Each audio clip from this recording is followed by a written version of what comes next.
Come on, let's go. I said, I don't know if I want to win now.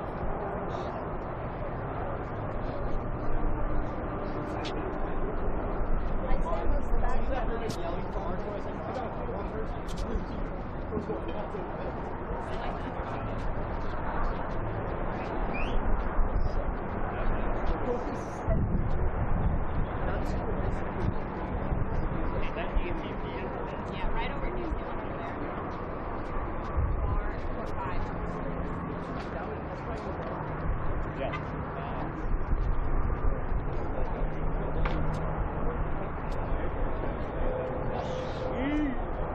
A little more to the right.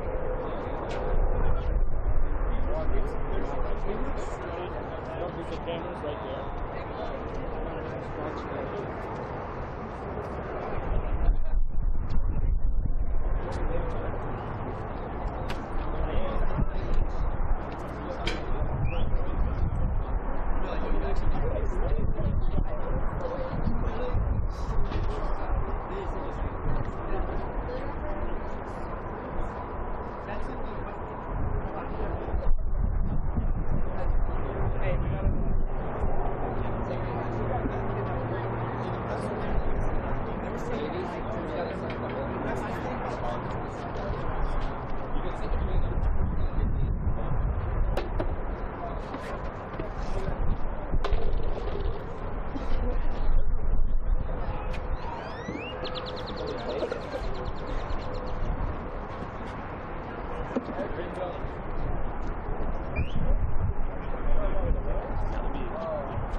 Hey everyone, welcome to Lifetime Pickleball here in Fort Worth for the DUPR College Championship.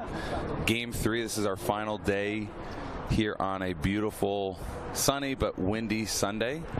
It is going to be a singles only event. We're going to see 6 matches here courtside. We've got a women's semifinal followed by a men's semi, a women's semi, men's semi, and then into the finals. We've got players from undergrad and master's programs from 70 universities converging here in Fort Worth for this competition, with previous days containing mixed and gender doubles. Today is singles only.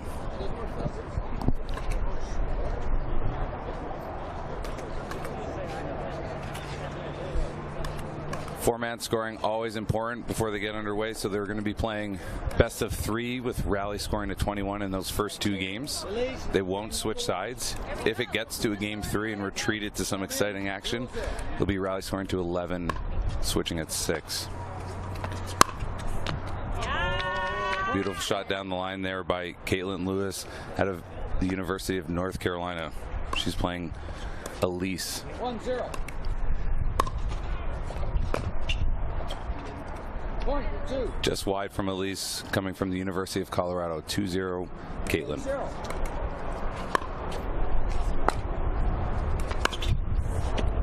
Ooh, great deep return though, countered with a beautiful passing shot. 3-0.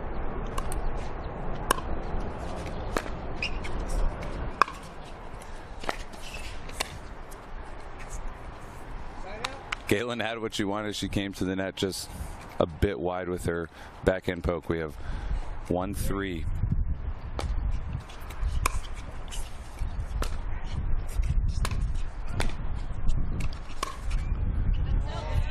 Beautiful angle there by Caitlin.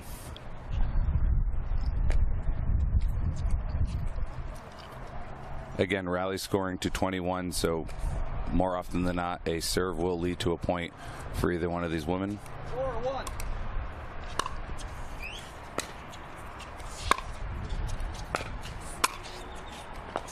Great shot.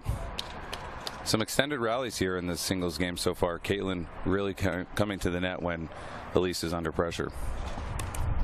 5-1.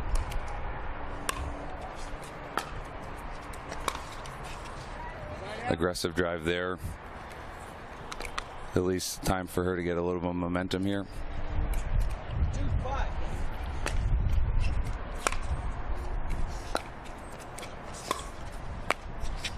Oh, great stab with her left hand out to the left.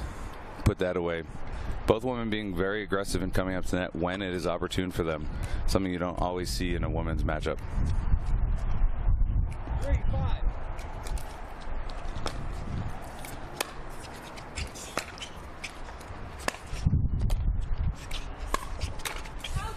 Oh, beautiful point there. 6.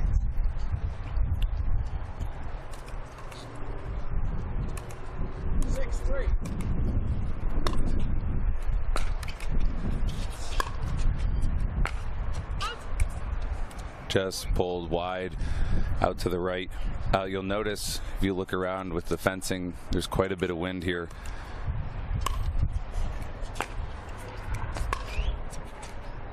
Just long from Caitlin there. Oh, I believe that's been revised to be called in. Good sportsmanship and honesty there. Caitlin has to have the wind at her back, so it is a bit of an advantage if you can apply topspin and keep these balls down.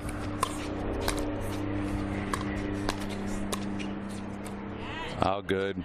Good athletic point from both there.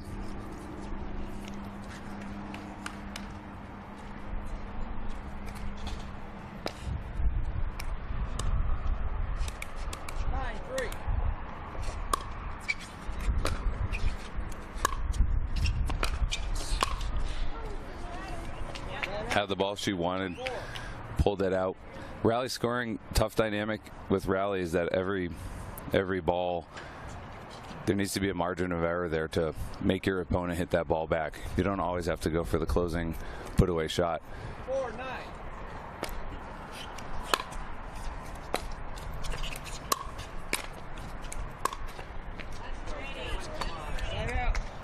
This has been a lot of fun single angled points here in this match so far, with 4, 5, 6 shots respectively.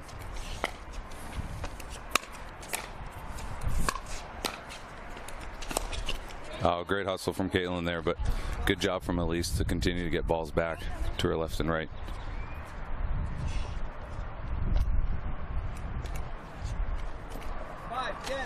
5-10. Elise is trying to get on a run here. Unforced errors like that always help. So 6-10.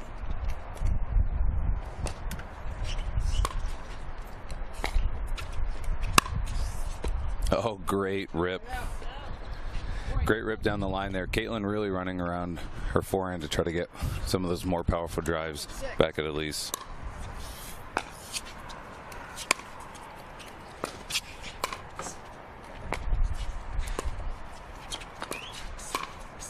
Oh, beautiful point there from both players. A clap from Elise as well. 12-6.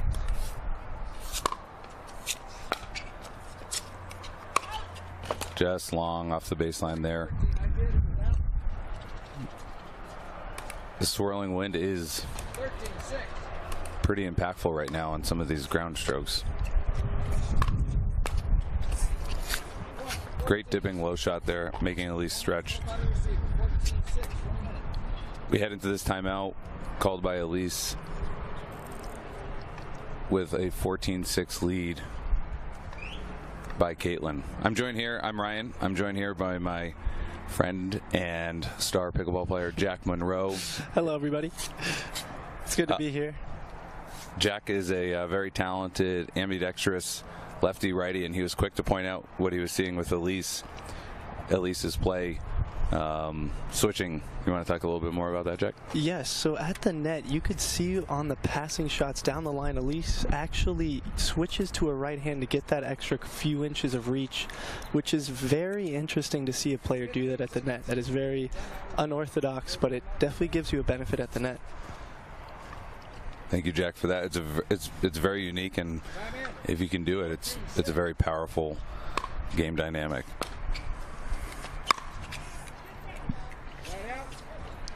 Timeout seems to have worked temporarily for Elise, so 7-14.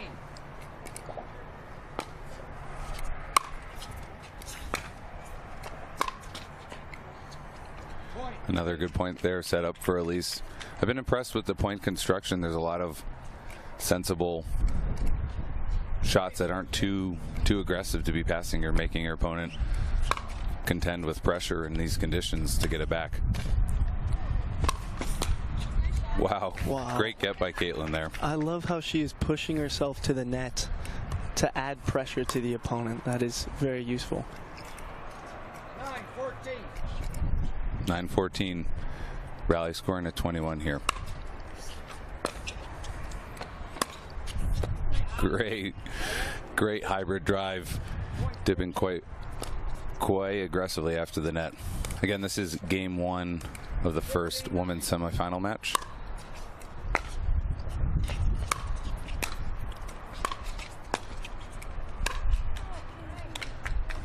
Strong rally there from both. Elise coming out on top. Seemingly getting a lot more points from that left-right movement than any booming power shot.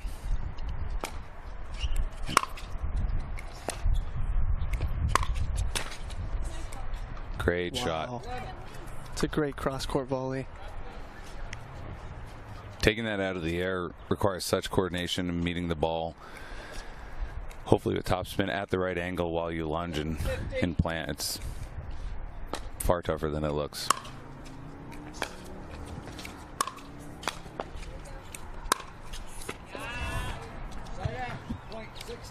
Nice run around forehand by Caitlin there. That seems to be her most effective approach so far in this match, but things always change.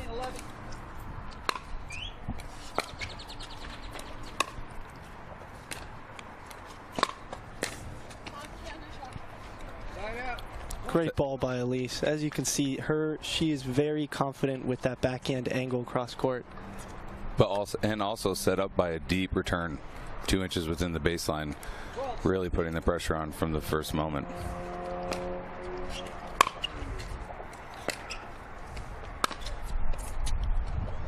Wow. Another forehand passing shot down the line. Let's see if Elise potentially adjusts to be guessing and predicting that a bit more. Just a bit too strong, probably out of some excitement with momentum. It's okay, that's in the budget.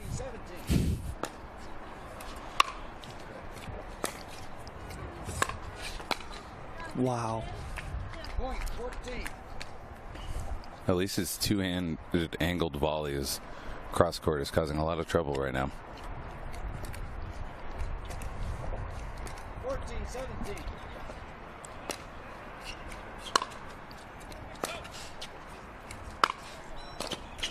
Great shot on the run from Caitlin cross court. Elise has brought it to within 4, was down by 6 or 7 earlier, so she's fighting, but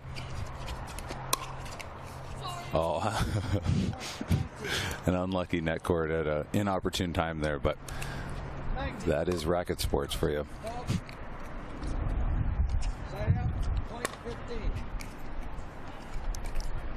Is that in the budget, Jack? Going for your serve could be a benefit.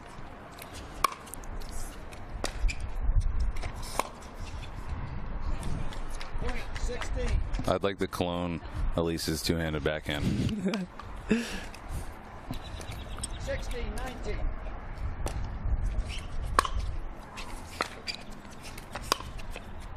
Wow. Beautiful passing shot there. Elise actually hit her two-hander up the line, straight up the line, not going cross court, and Caitlin was not fooled at all.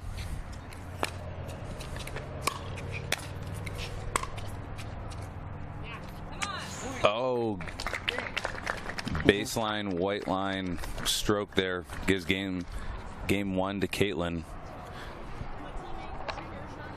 And we'll be back with game 2 again. Rally scoring to 21, game 2. This is best of 3. And we're going to cut to commercial break and return shortly. Thank you. And I said, Saturday, no one's here. Right? Are you getting this? So if he wants the invoice. Water doesn't have to be boring. Turn it up with Circle. With over 40 delicious flavors and a dial that controls your intensity, Circle starts a party for your taste buds. No sugar, no calories, and no artificial flavors. Just good times. Circle. It's your water, your way. Try Circle at drinkcircle.com. You want to know what it takes to be great? You work harder, go further, train longer. There's more to it. The secret is how you recover. When active recovery is part of your game, you're thinking about your whole game. Backed by science, trusted by champions, loved by all. Activate your recovery with UFOs. What are you guys doing? Getting our DUPR tattoos. Oh, cool. Hey Cameron, how's it going? Almost done. Perfect. Can't wait to see your number. Number? DUPR, because ratings shouldn't be a surprise. Download the app and claim your free profile today. I haven't even started yet. Oh.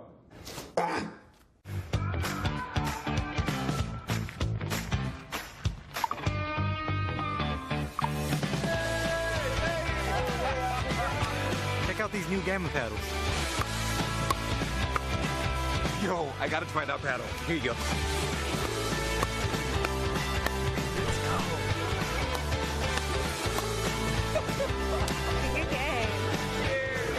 Play with style. Play with quantum by Gamma Pickleball. Welcome back, everybody, to game 2. Just about to kick off. We have Elise from the University of Colorado here in this women's semifinal, serving to Caitlin Lewis from University of North Carolina. Caitlin took game 1 in a close 21-16 battle. Elise to serve.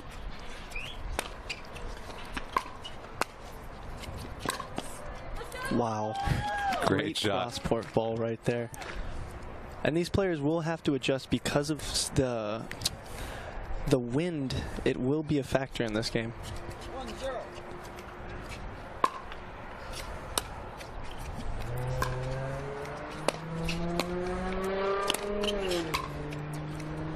Elise had to stay back based off of that softer return. Ultimately was able to get to some balls, but Caitlin had prime position there at the kitchen. Interesting to note that Caitlin's one-handed backhand. You don't often see that in men's or women's. So that is very true. It won't give her the stability as a two-y, but as you can see, she's been pretty successful with it, especially down the line to Elise's backhand, which is her forehand with her right hand when she switches. That was a good point.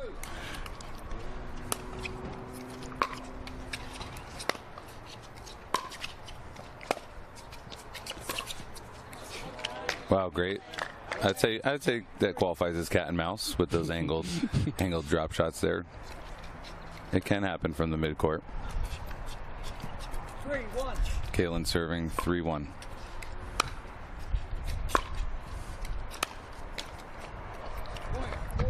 Just a bit too short into the net. Check, can you share a little bit about how rally scoring changes the dynamics of gameplay? Yes. So what rally scoring does is, because there are no, basically someone scores every serve. There's no side outs, and you will always have somebody getting a point no matter the circumstance. So that may allow people to be a bit more constricted with their shots and go for the higher percentage balls. Well said. Beautiful, beautiful cross-court shot there by Caitlin.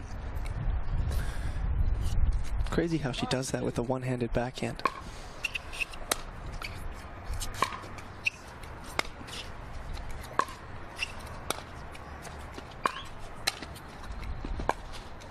Beautiful point there. Putting pressure on both of each other to get shots angled and low. And as you said, if you got it, you use it. and not many people have that. It's just an impressive level of coordination that it takes to rely on that. Close ball.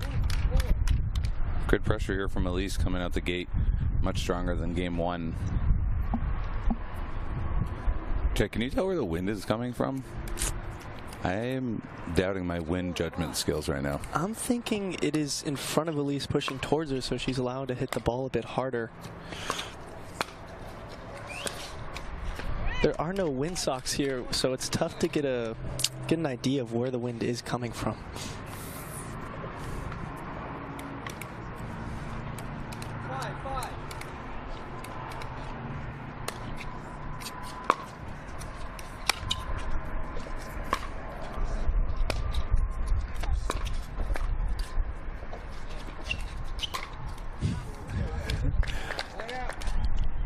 Interesting point there with the slight miss hit, but always play to the finish.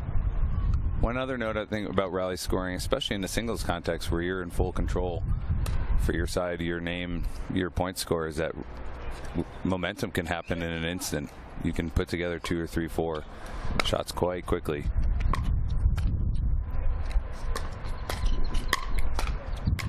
Whoa, great get from Elise. Caitlin had an overhead. Elise outstretched, managed to get that back. Large round of applause here from the other student athletes competing and watching.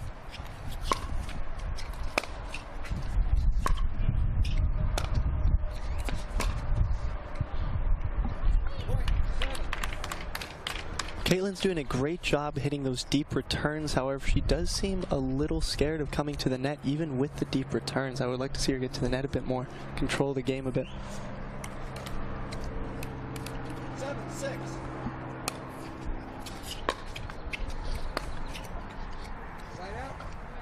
Slight miss hit there from Elise, but that's a great point, Jack. It seems like she's definitely changed since game 1. I'm not sure if that's deliberate or in the rush of all things competition, it is falling to the wayside.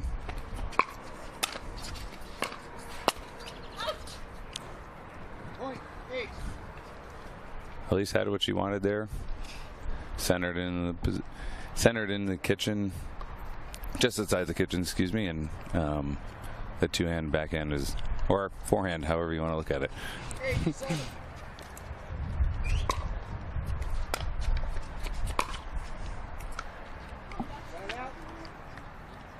It's one of my bold predictions for the future of the game is that at the net for singles, people may be ambidextrous for the most part. Covers a lot more space, and if you're allowed to hit the angles, then it's definitely worth it. Train for it.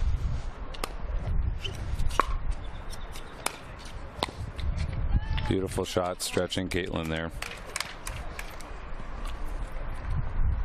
Well, I'll add the single lefty cut volleys to my list. So it'll be skill number 16 that I really need to get up to meet expectations.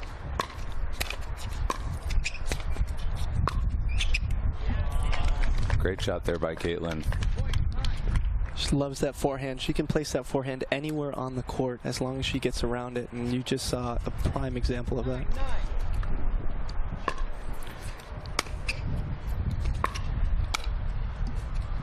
Oh, good shot. I think it may have been carried out by the wind. That's what she wanted, and that was pretty well executed. A little bit unfortunate there. So.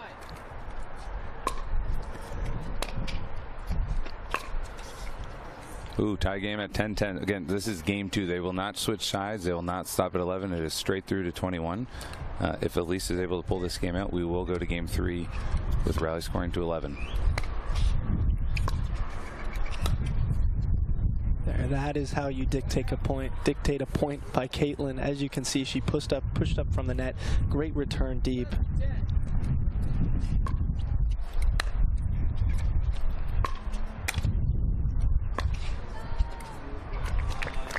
Nice shot from Caitlin. Just outside of the outstretched arm from Elise there. Maybe interesting for Elise to take one of those volleys and put it back straight ahead just to change things up. It seems to be a bit of a pattern there. Another good closing point from Caitlin there. Timeout has been called by Elise, and it's a much closer game than last game. I think Elise has done a great job pivoting, and you've seen it in the court, just a little bad streak just because of the rally scoring. Every point matters. You can't simply smoke a serve and think that your opponent will not get a point. Very well said. And smoking serves comes with its risks and rewards here, especially with wind and the fact that if that ball is just an inch out, that's a point. Again, this is the first match of the 6 matches we'll see here today at the live stream. We're from Lifetime Pickleball out here in Fort Worth, a beautiful sunny Sunday. This is the first women's semifinal, followed by the men's semis, then the other gendered semis in alternation, followed by the finals. Both players going to their respective boxes of friends and family to get the support to grind out this game 2.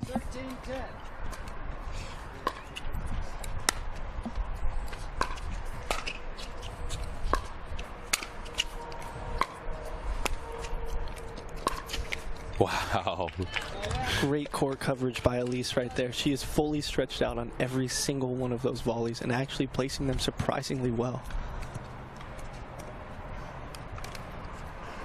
11-13. Wow. Don't have to come up to the net if you're able to do that, and Caitlin's been able to do that quite a few times with that ripping forehand.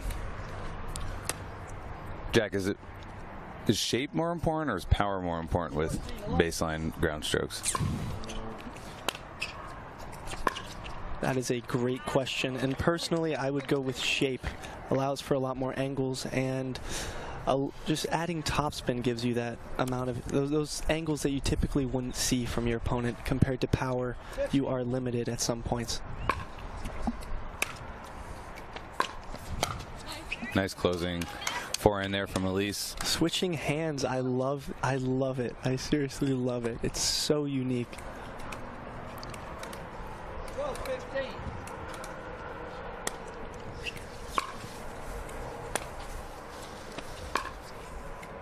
Ooh, held that forehand in the middle, pulled it back inside in. Beautiful shot there. And to your point about shape, real quick, Jack, I think you are right. I think that's what you see at the higher levels. There is a power component to get on other person's hands fast, but what you've seen with Caitlin's forehand drive here is the ability to get up and down.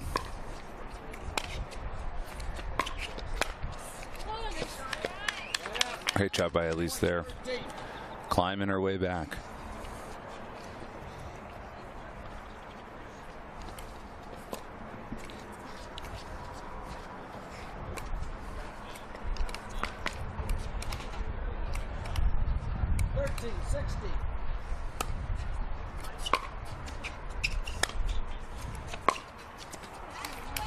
However, I do think that in terms of returns, power is more important than shape, and Caitlin is a great example of that. She's keeping Elise deep every time.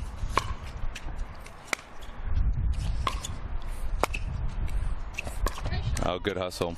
Great job there by Elise to deaden that ball with an outstretch. She's stretching on every two-handed volley, cutting that down and away from her. 15-16.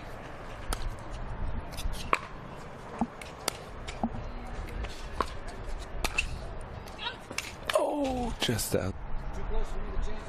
outside. Elise appeals to the ref, but can't overrule that. 2-shot lead, or 2-point lead here for Caitlin, excuse me.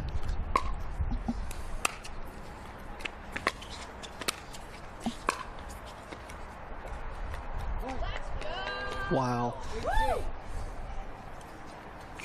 Just painting the line. That is a great ball. I do believe she's hit 5 or 6 lines on winners today. It's been very impressive to see. Great pressure by Caitlin right there. She has just been dictating the pace of the game with her returns specifically and allowing her to get to the net if she wants. She has been hitting great passing shots as well.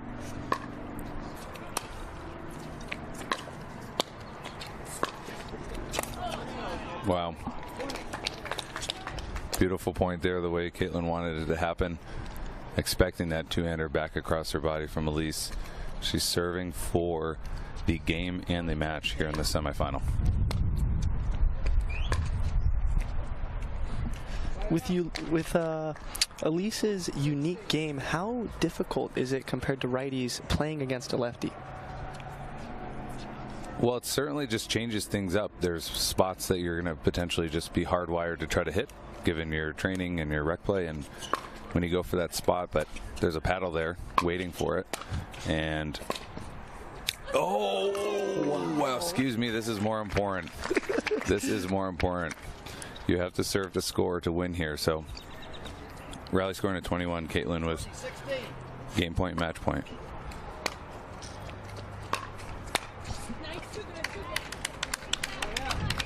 I've been very impressed with the demeanor of both players too. Quite energetic when they're upbeat for themselves, but also very complimentary of other shots against them.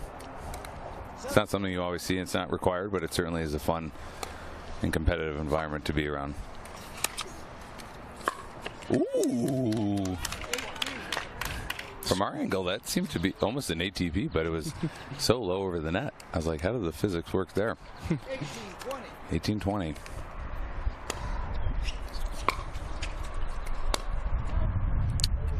Great return. Just the wind adds that extra foot or two in terms of depth, and Caitlin is really doing a great job utilizing that.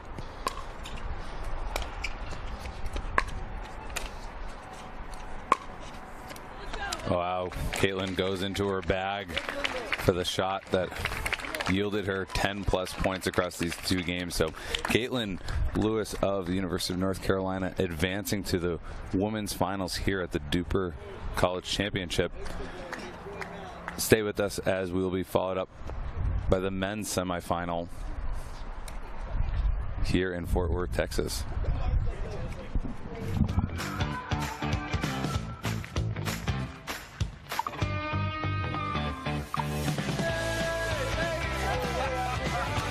Check out these new Gamma paddles.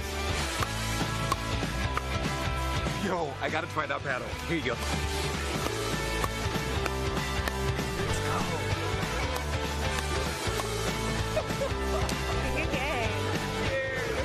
Play with style. Play with Quantum by Gamma Pickleball. And I said, Saturday, no one's here. Right? Are you getting this? So if he wants the invoice, Water doesn't have to be boring. Turn it up with Circle. With over 40 delicious flavors and a dial that controls your intensity, Circle starts a party for your taste buds. No sugar, no calories, and no artificial flavors. Just good times. Circle. It's your water, your way. Try Circle at drinkcircle.com. You want to know what it takes to be great? You work harder, go further, train longer. There's more to it. The secret is how you recover. When active recovery is part of your game, you're thinking about your whole game. Backed by science, trusted by champions, loved by all. Activate your recovery with UFOs.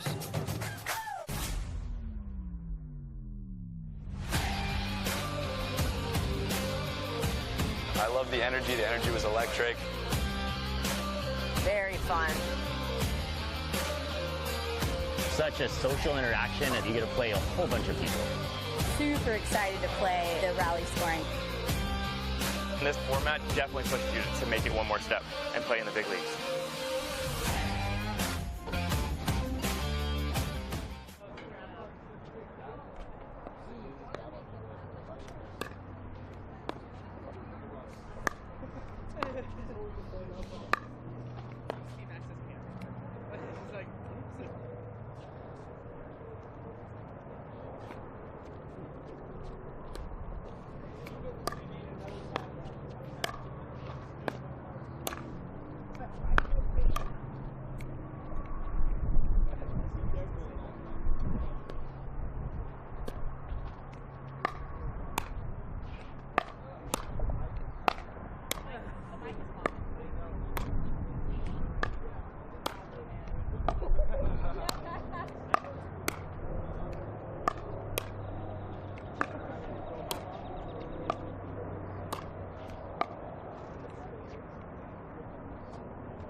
know his name?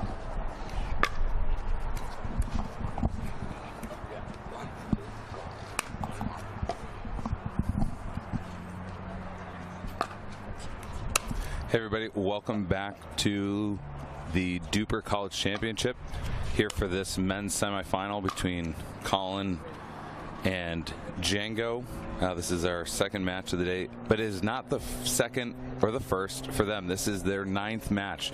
So they have been grinding in this sun, in this wind, with a variety of opponents from any one of the 70 universities in their round robin to start this day. I'm Ryan DeWidgeon, joined here by my friend and esteemed colleague and player, Jack Monroe. Hello, everyone. And we're doing rock, paper, scissors, shoe. Ron Ponder, our referee, overseeing this match today. No ones, no twos. We're going to just have a zero-sum winner. I believe Django won that, but he'll have to win 2 of 3 in this match to advance to the men's singles final. Django out of the University of Florida here. Colin currently at North Carolina. Jack, you may know a thing or two about Colin from afar. What should we be looking out for? Extremely quick. He has been on the pro scene a bit at the PPAs, and he's just an extraordinary player. He is very quick, and I think that that's where he thrives. Great forehand, backhand, everything. Game 1, time in, 0-0. 0-0 to begin this men's semifinal match. Good leave from Colin. That's arguably the one shot you don't even have to swing. An amazing leave there. Wind at the back at Colin too, so it can cut both ways, but impressive leave there for what seemed to be a pretty healthy drive.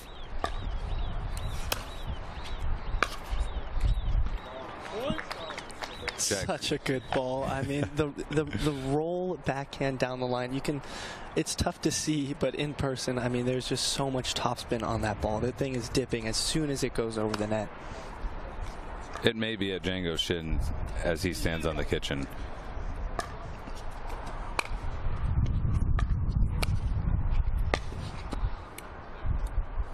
Just out from Colin's two-handed cross court there. 1-2.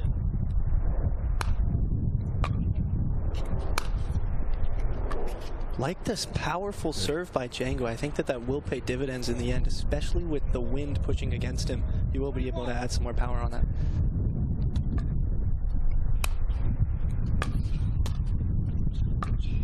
That serve standing in stark contrast with Colin's serve. Everybody in the pros, whether you watch or you play, believes Colin will have to do something with that serve, but he has not changed it one bit since he made his very impressive PPA run.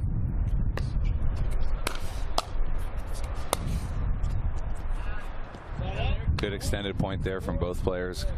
Colin on the kitchen, split stepping almost every ball back from Django in anticipation.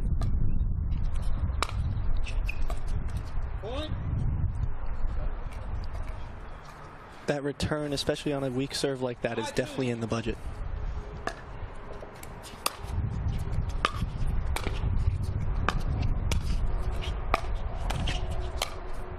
Wow, chopping that tree. Colin Schick is just moving Django left and right, forcing him to hit balls and hit balls back, potentially just too high. Colin's forehand and backhand coming right from the hip.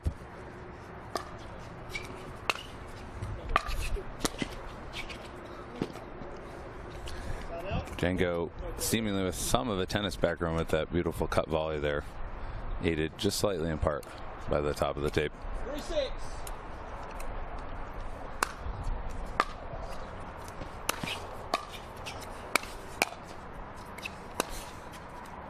Ooh. Colin quick to confirm with two stares that was out, but beautiful point there by Django. Just long. He's been a bit long on 4 or 5 shots. If he can fine tune this, we'll be having a very competitive match.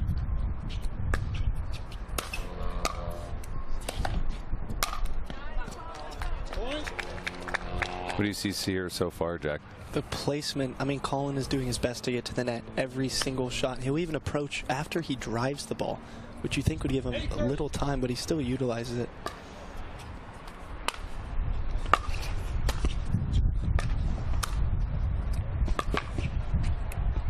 Nice leave there from Django.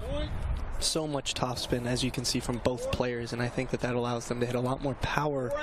So maybe it benefits both. Oh, just long there on a serve.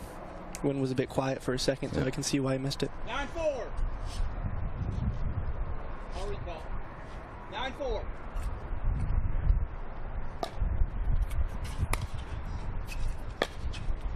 Oh my goodness. Jack is bending at the knees there in reaction to Colin digging that one out and dropping it cross court. Crazy.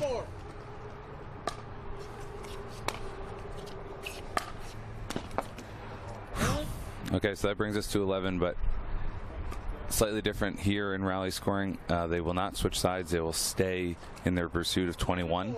This is game 1. If it goes game 3, we'll play rally scoring 2-11.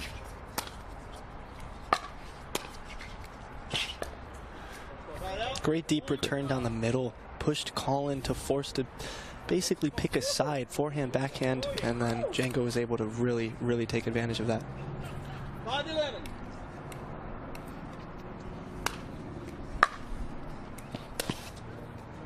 Beautiful, beautiful two-hander there from Django. How does Django get so much power on his serve? It's a great question. A lot of it comes from wrist, but I mean, the paddle obviously aids in it as well as the wind, and he is just... Another inch, another inch. It's 2 missed serves, but I mean, just like his returns, hopefully more benefit.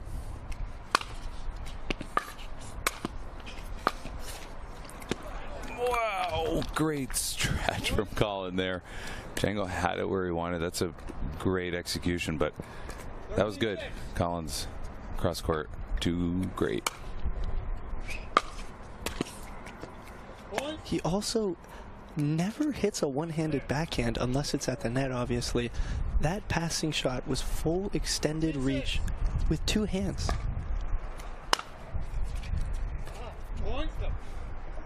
We will attest to the shape of both of the shots from both of these players. Colin exhibiting just a really impressive backhand here.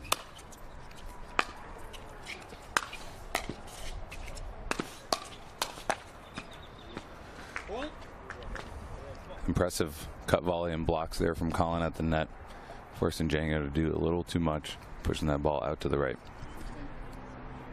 Healthy lead here, but ultimately needs to finish it out. Great return down the line. That is what pressure you need to add if you were going to take a shot at Colin. Pace, shape, placement, the 3 Ps. Nailed it. 7-16.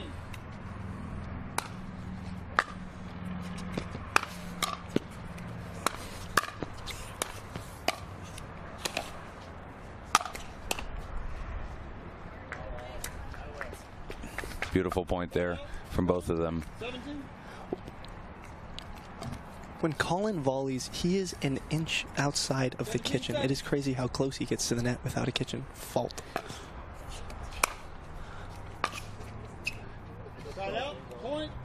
Unforced there from Colin.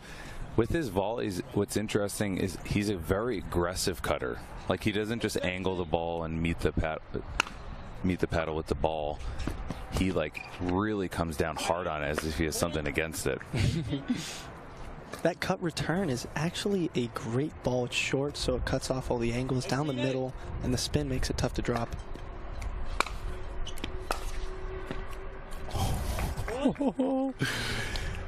I mean, just the shots here for both Django and Colin have been very, very fun to watch. Singles can be mini tennis at times, and this is what it really feels like when you have a lot of shot makers firing on all cylinders. Except this is more fun than tennis. True, true. We are pro pickleball. We are pickleball players. We are geeks. We watch the live streams. hopefully we're living up into the names of the great commentators of the day.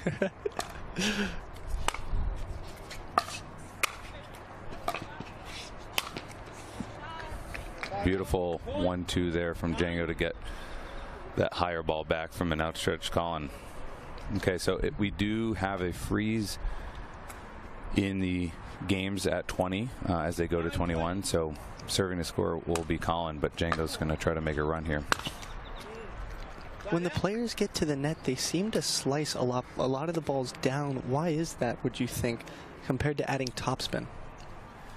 You certainly want to deaden the ball, and it's a bit easier to work within the confines of the pickleball court by cutting it down faster and sooner. Rolls are a little bit more tough to control on a distance level. It also tends to bounce less high. 10, 20.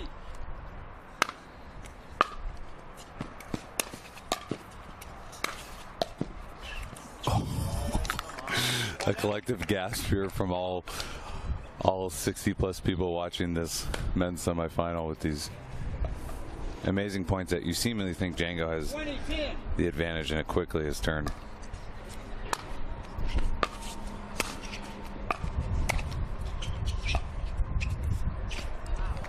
And beautiful finishing shot there from Colin to take this game 1 to 21. This is a best of 3.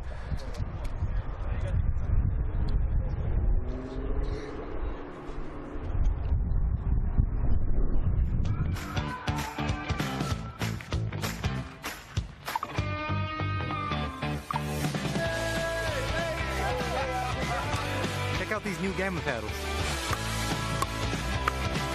Yo, I gotta try that paddle. Here you go.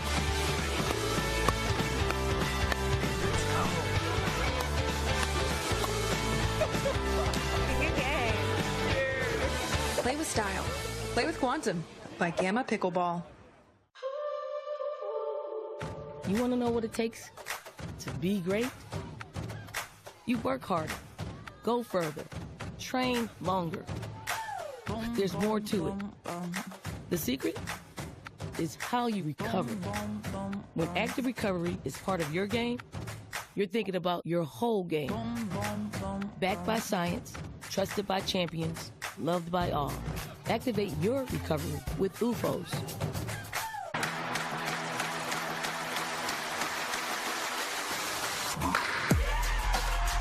No matter the type of player you are. Junior, for now. No matter where you're from. Anim Israel, shalom. No matter your gender. No matter your age. No matter what tour you play on or who you play with. No matter what's in your bag or what paddle you use. What matters is your love of the game. Celebrating the sport. And knowing your level so that you can keep pickleball fun and fair for everyone. What matters is you. What matters is you. What matters is you. Unify the game. Download DUPR today to learn the power of you. Know your level. Know your game.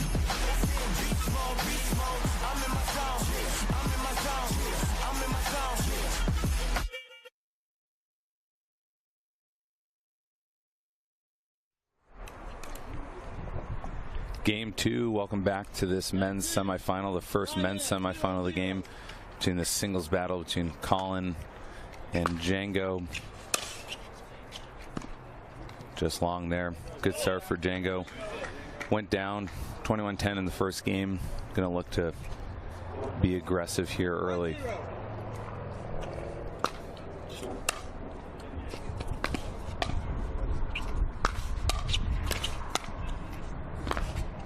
Wow, great point. Great point by both. And Jack, I think this is really where the game of singles is going. And when you get a taste of two people who can hit shots, move laterally, move up, move down, have the finesse to do drops and cuts, it's really, we're early into this pickleball world. 100%. Both of these players, especially with their backgrounds, would be a great addition to the pro scene if they decided to go pro. Both of them can make exceptional waves.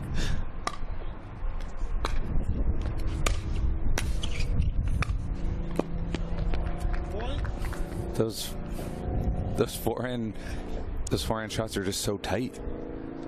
Like you're seemingly out of position, and he's making them rise and fall over the net, back cross court. It's just really impressive to see. Especially low, all because of that wrist.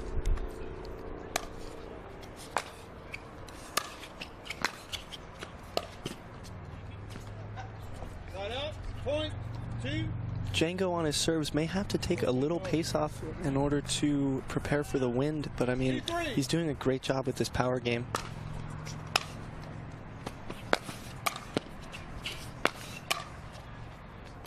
Good from Django here. Tied up 3-3, bringing the heat. The ball striking, you can just hear. You can obviously see the results of a stroke, but if you can hear how pure these guys are hitting it on the sweet spot. Good eye by Colin right there, especially with wind carrying it. And Django hitting the ball so low. It's great discipline in a split second. 4-3.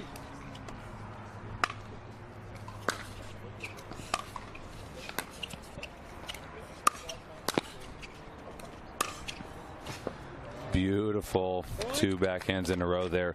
Colin doing a great job of holding, in my opinion. You know he's going to be hitting it with the 2-hand, but you don't really know where it's going. Is it going up the line? Is it coming back at you, or is it going cross court?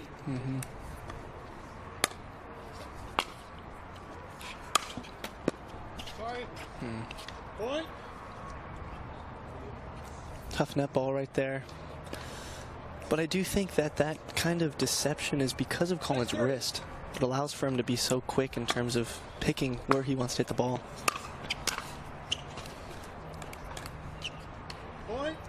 One of the fundamentals is just make your opponent hit shots. Not necessarily the best baseline drive there from Colin, but your opponents are human.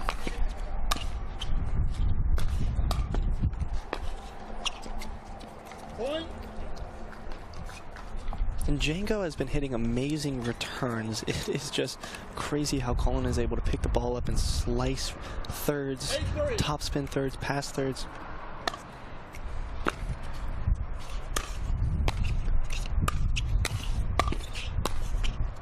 Wow, great lateral movement from both. Django with the put away on his forehand. Only down by 4. I mean, these points are impressive. This is a very high level of singles.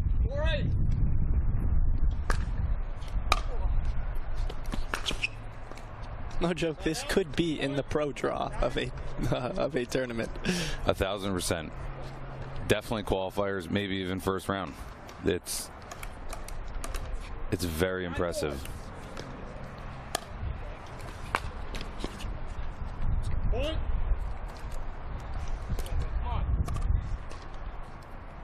We'll see. Django's been mixing up with cut returns as well as a powerful forehand return. Let's see what he tries to give Colin here.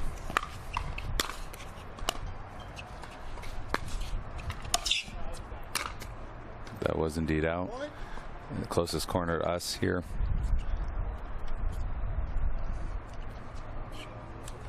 $11-4.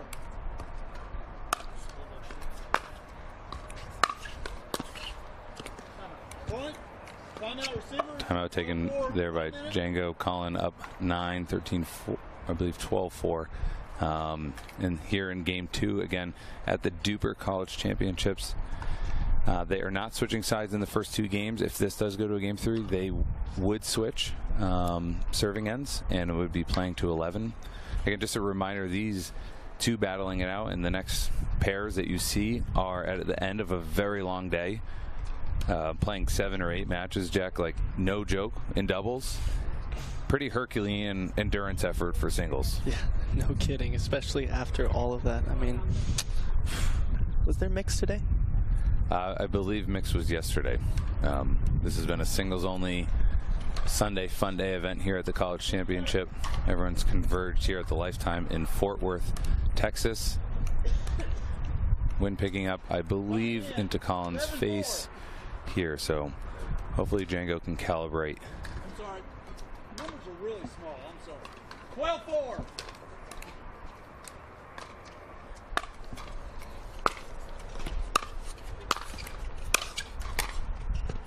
Oh, he had what he wanted, just pulled it out to the left a little too much.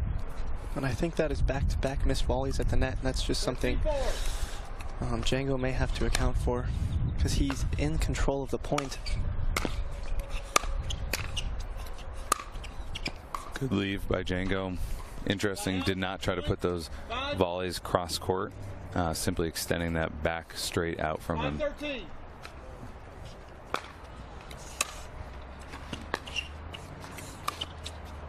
Ooh, silky smooth cross court cut back there.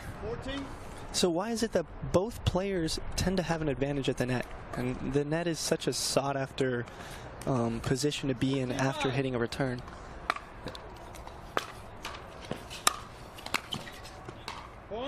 It certainly just allows you to dictate with sharper angles, making your player move left, right, up, back. And if you can hold on your shots, they may not even know exactly where to run to try to set up for that next shot. Beautiful drop volley there from Django. The touch is incredible. The athleticism here, it's every normal doubles pickleball player is very worried about having to compete in singles against individuals like this. So much cut on that ball. I mean, it is tough to show, but that mixed with the wind, I mean, I can see how Django was able to put it in the net, because the spin, once it hits your paddle, it tends to go a bit more down.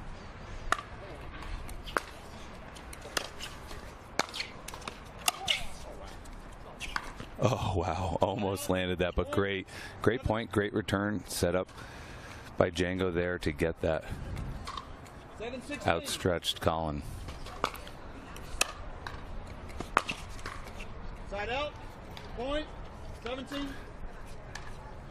Going back to the way Colin cuts balls, particularly at the net, it seemed like he's a 6'5" Fruit Ninja player. He's vicious with approaching round objects.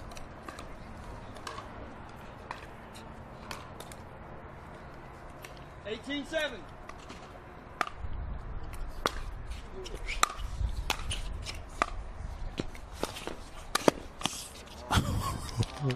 A bend of the knees and a look between us as we see incredible shot making there. Colin actually changed his grip in order to stretch for that first forehand. It's crazy how much court coverage both of these players have.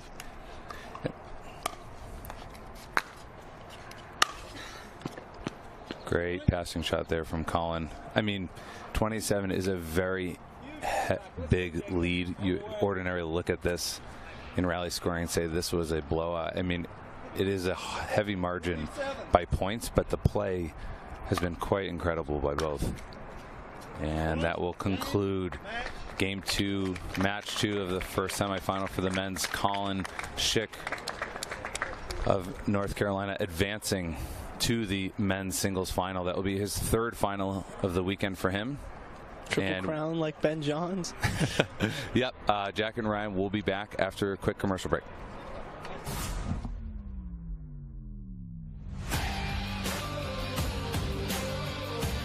I love the energy. The energy was electric. Very fun. Such a social interaction, and you get to play a whole bunch of people. Super excited to play the rally scoring. In this format, definitely pushed you to make it one more step and play in the big leagues.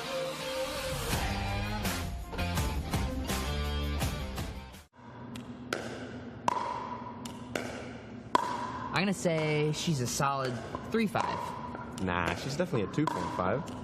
Guys, look at that forehand. She's clearly a 3.0. Guys, come on. I'm at least a 4.0. Yeah. Fair enough. Ratings don't have to be hard. DUPR, optimized for accuracy, optimized for fun. Download the app and claim your free profile today. And I said, Saturday, no one's here. Right? Are you getting this? So if he wants the invoice, water doesn't have to be boring. Turn it up with Circle. With over 40 delicious flavors and a dial that controls your intensity, Circle starts a party for your taste buds. No sugar, no calories, and no artificial flavors. Just good times. Circle. It's your water, your way. Try Circle at drinkcircle.com.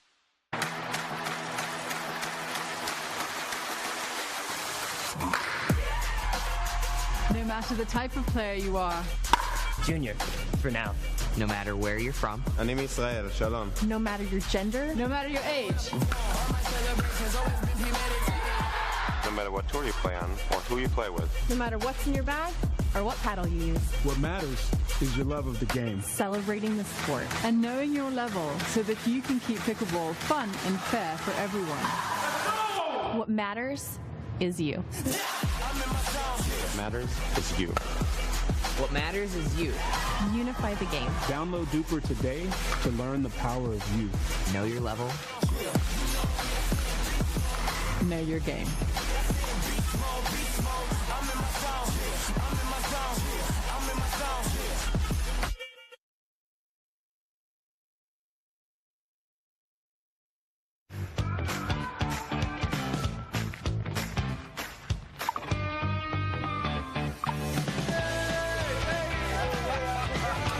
Check out these new gamma paddles.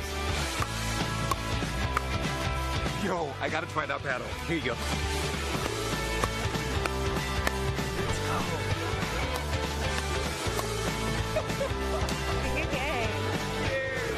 Play with style.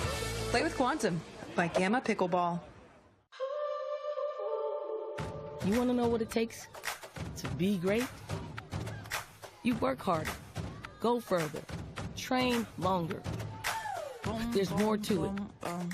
The secret is how you recover. When active recovery is part of your game, you're thinking about your whole game. Backed by science, trusted by champions, loved by all. Activate your recovery with UFOs. What are you guys doing? Getting our DUPR tattoos. Oh, cool. Hey Cameron, how's it going? Almost done. Perfect. Can't wait to see your number. Number? DUPR, because ratings shouldn't be a surprise. Download the app and claim your free profile today. I haven't even started yet. Oh.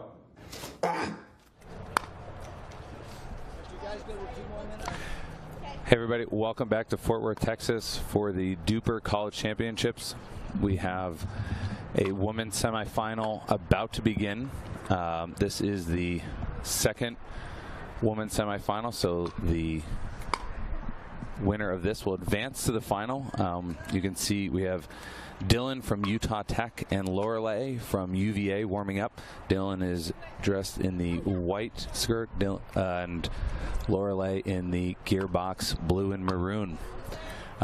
This has been a beautiful but grinding day for all of these student athletes. They are playing their at least eighth match of the day.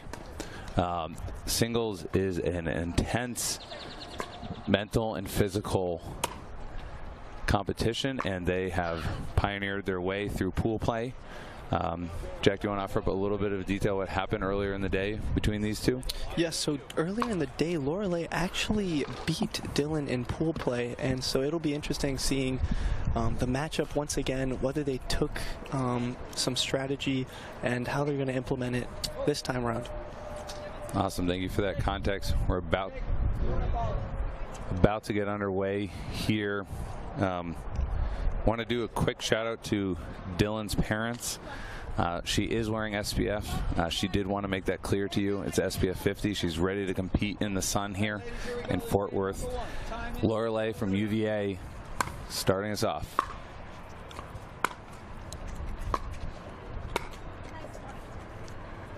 And first point goes to Dylan, also known as Rainbow. We may use that interchangeably, Jack. 1-0. Yes, I recall seeing her at Next Gen in San Antonio, where she actually did exceptionally well.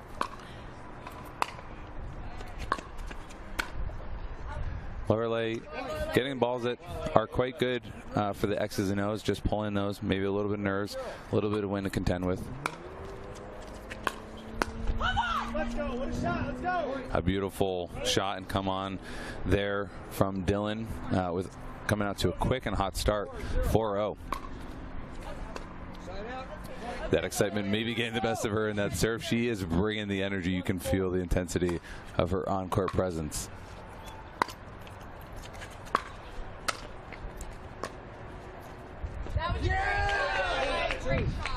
Lorelei's friends in attendance here, giving her some energy for that beautiful point. 2-4.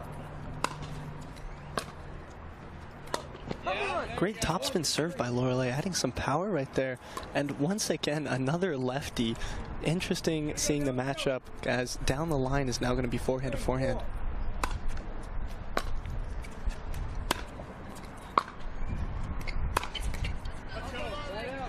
Good point there from Dylan to push Lorelei back with a series of shots there. Again, rally scoring at 21. They will not switch sides, and we will not stop at 11. We'll go right through that.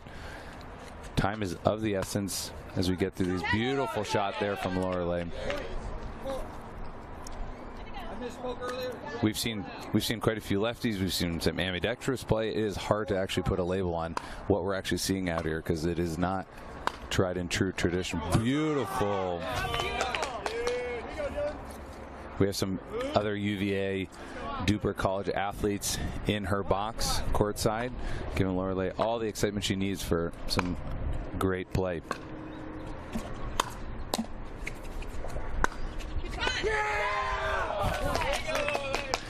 That two-hander rip proving to be a menace, especially down Dylan's forehand side. 6-5.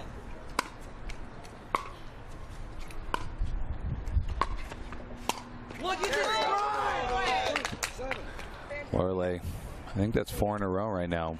Beautiful little run that she's constructing here. 7-5.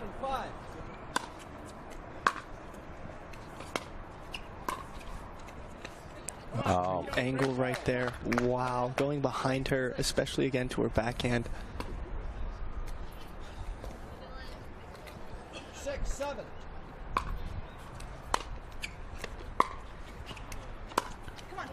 There we go. 2 in a row for Dylan here, representing Utah Tech here in Fort Worth, Texas. Yeah! Don't cheer yet! 2 bounces, come on. Ooh, an unfortunate premature cheer here from the Lorelei friend group. Dylan not asking for a distraction call, but certainly reminding them to let them play fully.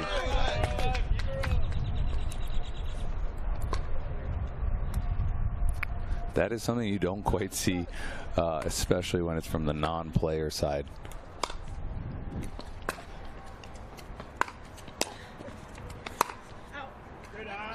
Good lead there from Dylan. Earned that point. I believe she may be getting some matching energy from her box now. 9.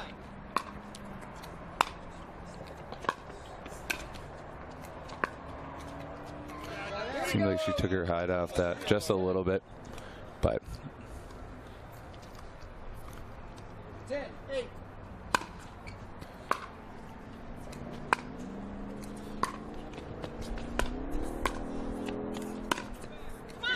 wow, great shot by Lorelei there after a 7-ball exchange. Jack, anything you're noticing so far in this pretty tight game? Lorelei has been pretty comfortable hitting both forehands and backhands, and Rainbow has been getting to the net, but typically on the second ground stroke, so not on the return, but on the ball after that. So she's kind of giving herself some time to think about the first ball, and when she's been getting to the net, it looks like she's been more successful. Granted, she has been passed a couple times, but I mean, I think it will pay off in the end. Very thoughtful commentary there. SPF maybe getting the eyes for Rainbow.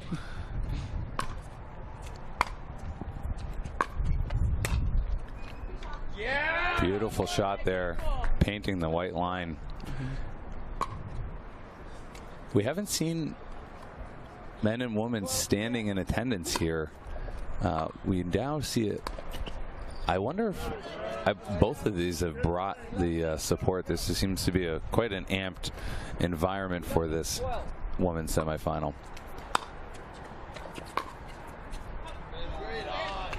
It's good idea, passing down the line to her backhand, however, just a little long.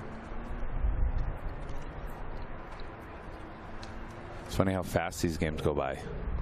Like, it means it's a very meaningful match, but a few shots, few there, just rally scoring just makes this really slick. 12-13.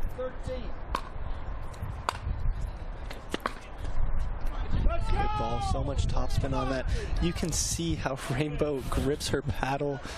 It reminds me of Riley Newman in the way he hits his forehand. So much topspin.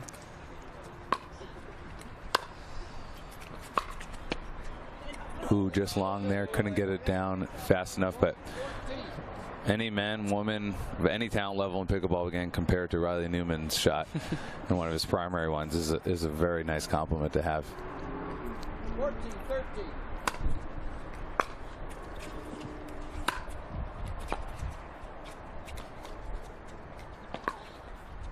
Wow. And that ball comes all the way over to us on the commentating booth. So sharply cut with that one-handed backhand from Rainbow. 14-14. Tries it again. She's able to shape it because of that grip, as you can see. And for those that don't know at home, what would we potentially label that grip type?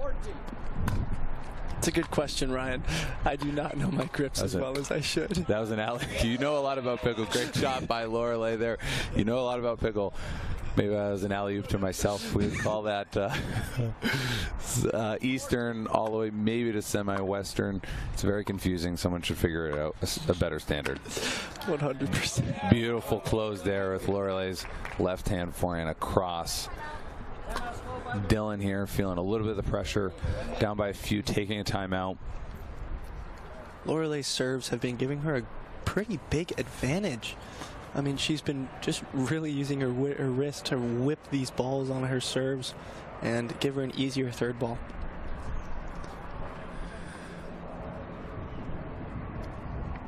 So just as a preview of events, we have 3 more matches coming up after this. We'll have our final semifinal for the men's singles coming up shortly after this, and then all those who've won those semis today will progress to their respective finals. We'll have the women's final and then capped off by the men's final here on the 3rd day of the DUPR College Championships. We have not put on enough SPF like Rainbow. Should have. We are cooking out here. It is strong, but it is no excuse to complain. We have not played 8 intense matches.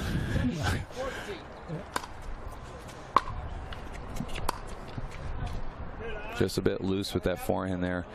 Dylan getting what she wants out of that timeout. Only down by 2. We're always scoring at 21. See if she can piece together.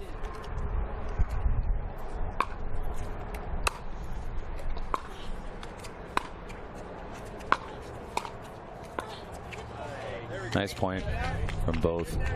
What I've really liked, Jack, is they're hitting with margins of error. Like, they are not stretching too far to put away passing shots. They're really making their opponent hit many shots in a row, and they're doing what they can. That is true, especially when rallies tend to last only like 3 and 3 back and forths. I mean, all you have to do is hit 3 and then technically on paper. Just outside there for Lorelei. Okay, point 17. Let's go, Dylan. Well, ball called out by Dylan. Will proceed with that point for her. Great ball by Dylan down the line. That ball sunk so quickly once it went over the net, especially deep to her backhand. I mean, how to say great ball.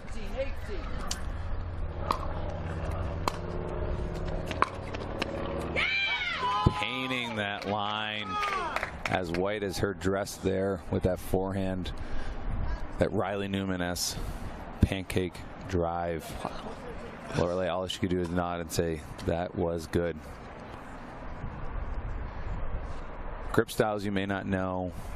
Oh, I just forgot my question. But it's going to be good. We'll have to save it for game 2 of this match.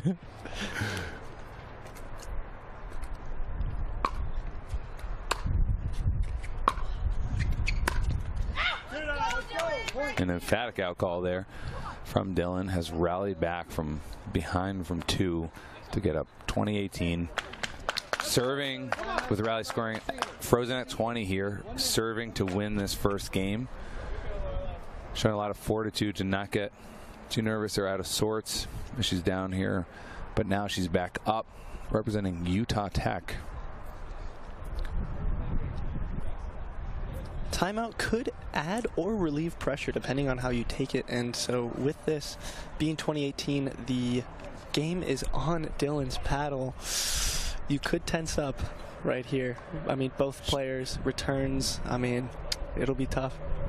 She seems to be a crowd favorite amongst the other student athletes and competitors, able to go to her boxes probably 10 deep.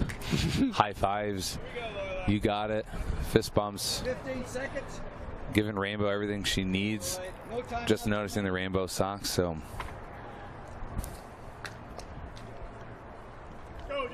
Here we go.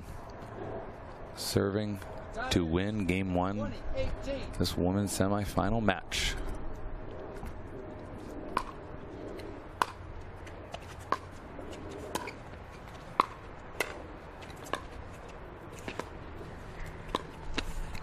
Oh, what a doozy of a point. Beautiful, beautiful point from both. So with that, Dylan from Utah Tech will take game 1. There seems to be a little bit confused. Okay, we'll take game 1, 21-18, battling back to take that rainbow was. So we will cut to a commercial break and see you back here shortly. Thanks. And I said, Saturday, no one's here. Right? Are you getting this? So if he wants the invoice. Water doesn't have to be boring. Turn it up with Circle. With over 40 delicious flavors and a dial that controls your intensity, Circle starts a party for your taste buds. No sugar, no calories, and no artificial flavors. Just good times. Circle, it's your water, your way. Try Circle at drinkcircle.com.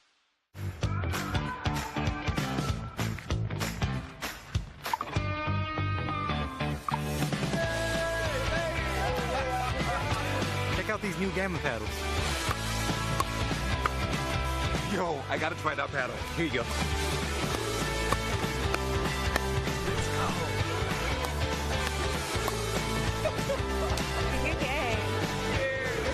Play with style.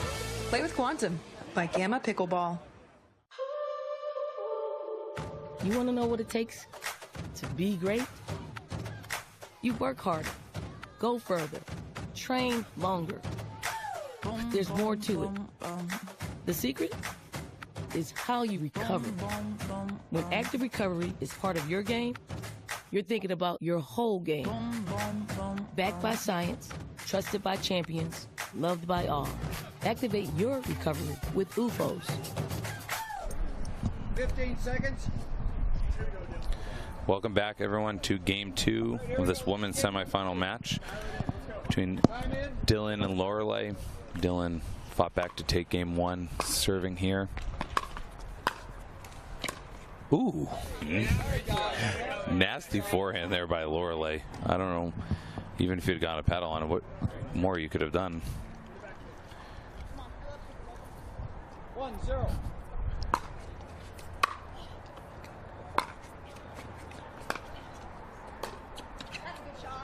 Beautiful, beautiful, tricky shot there.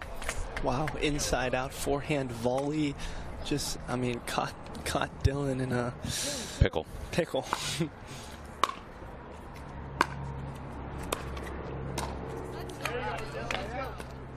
Nice shot there from Dylan, making Lorelei hit a tough one. Yep. She has gotten to the net both times. It seems like she wants to be more aggressive.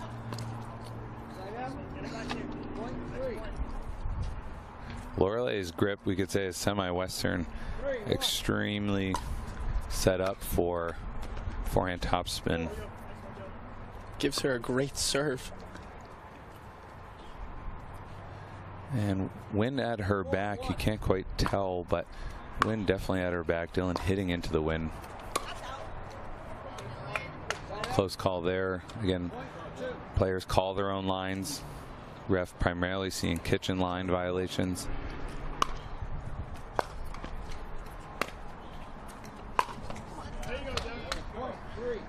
There's a lot of power behind that ball. If that ball went over, it would have been tough to place. That is true.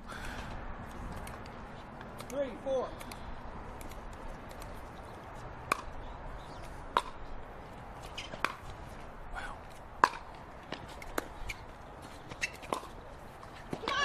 Beautiful point from both there. Lorelei, though, able to come out on top. I think I've counted 4 lines from Lorelei already in this early game 2. 5, 3.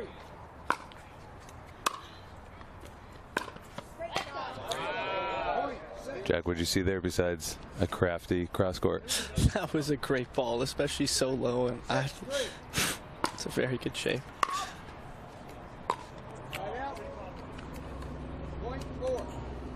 Okay. 4, 6. Dylan down by 2.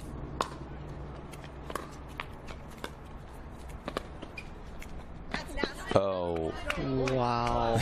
Dylan Rainbow very happy about that shot. Well deserved on those 3 high angled cutbacks.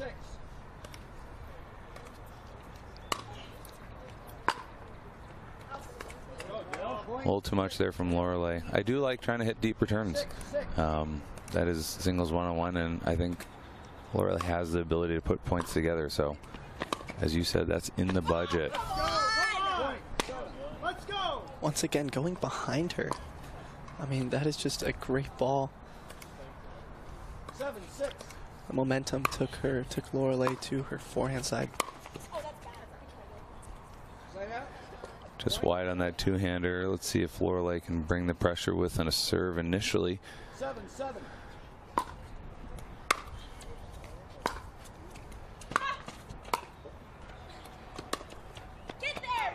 Oh, great get from Dylan first. He can extend that point, but Lorelei too sharp with an angle coming back. 8, 7.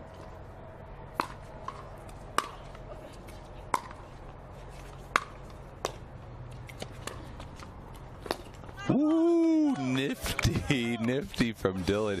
She has that very good soft cut on that backhand. She's able to just bloop it over to the kitchen. That's a very technical term. Very technical term. 2023 could see the bloop come into existence, Jack. Mark my words, okay? Dylan's been pretty successful with the cat and mouse game too, it looks.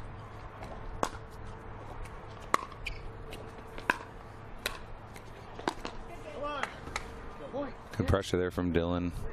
Well, just a bit off on that outstretched backhand.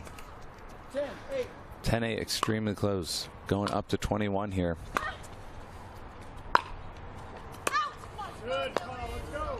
Ball's indeed out. Great hustle from Dylan. I mean, it's not an easy, just because you get someone outstretched, it doesn't necessarily make that next shot easy. There's a lot of pressure if you see them hustling back. Wow, great backhand drop right there. That was a deep ball that Lorelei hit, and Dylan was able to reset that in the kitchen. Well said. Lorelei needs to dial in those returns just a bit, make sure they do land.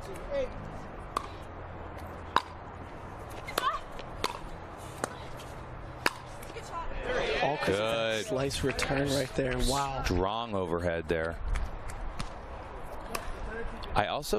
I don't know if it is their play styles or it is heat of the moment, but they are not taking any time between these points. It is lock and load. Beautiful. We call that Selkirk soft. Selkirk soft cross court. Blooped it into the kitchen. Get on the bloop train, Jack, okay? If junior men can get on the bloop train, we're off to the races.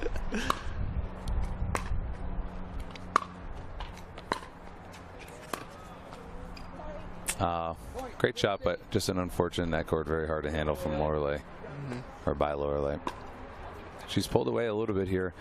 Rainbow has Lorelei sensing that 6-point gap, taking the timeout here in game 2. So what do you expect Lorelei to try to change up or potentially just stay consistent with? I would definitely try to keep the returns in, maybe hit him a bit middle, because Dylan looks to be really sharp with the angles, and she's her passing shots aren't really deep, they're just shaped really well. So if I were Lorelei, I'd tend to just get my return in middle and then see if you can dictate the point at the net.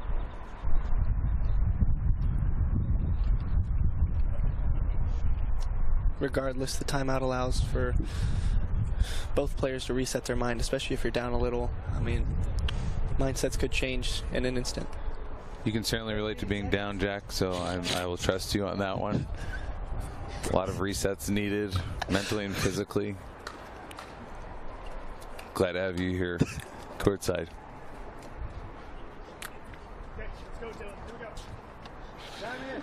Dylan serving 15-9. She can string together 6 more. She's going to advance to the final. Tough. I wonder if she'll resort to that cut for the return, ensure that it gets down.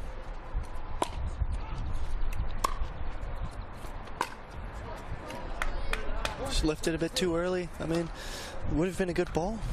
Trying to shape it. Not trying to hit it overly hard, trying to shape it, but rally scoring and game on the line, it's very tough to start dialing that in. 17-9.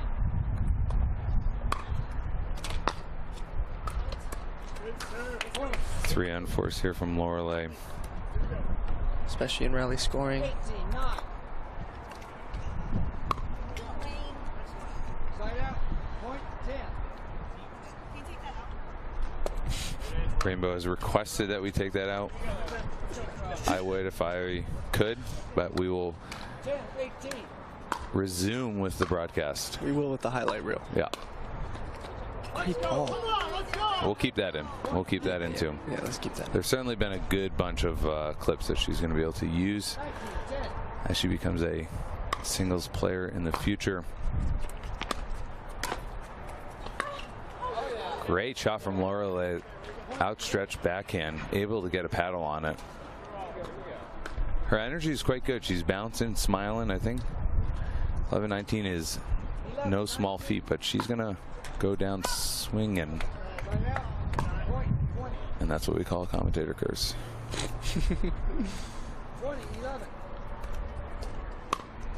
Serving for the game in the match. Okay. Talking about the what ifs of that shot definitely would have been in the highlight reel.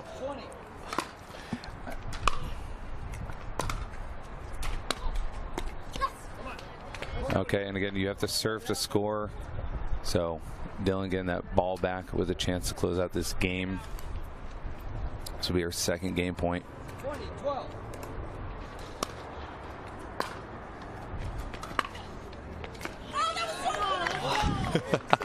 And that caps off a beautiful battle. Both of them seem to really respect each other. Dylan seems to know where the cameras are and where Fred's are. She's off courtside.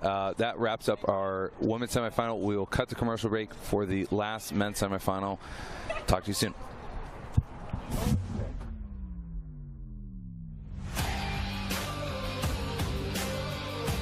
I love the energy. The energy was electric. Very fun. Such a social interaction, and you get to play a whole bunch of people. Super excited to play the rally scoring. This format definitely pushes you to make it one more step and play in the big leagues.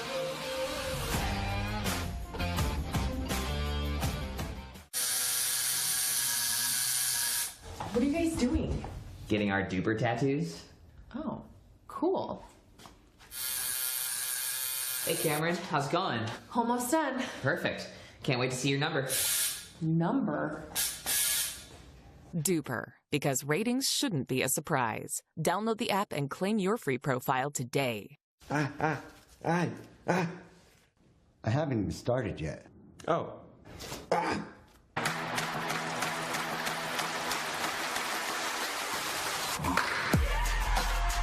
No matter the type of player you are. Junior, for now. No matter where you're from. אני מישראל, שלום. No matter your gender. No matter your age. No matter what tour you play on or who you play with. No matter what's in your bag or what paddle you use. What matters is your love of the game. Celebrating the sport. And knowing your level so that you can keep pickleball fun and fair for everyone. What matters is you. What matters is you. What matters is you. Unify the game. Download DUPR today to learn the power of you. Know your level. Know your game.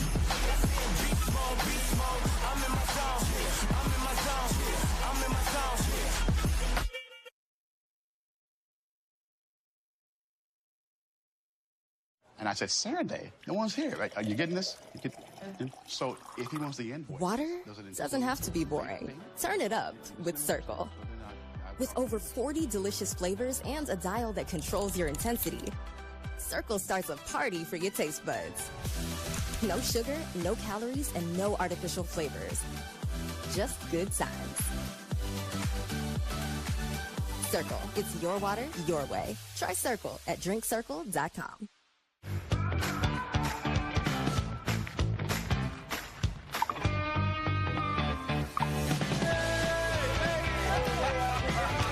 Check out these new Gamma paddles. Yo, I gotta try that paddle. Here you go.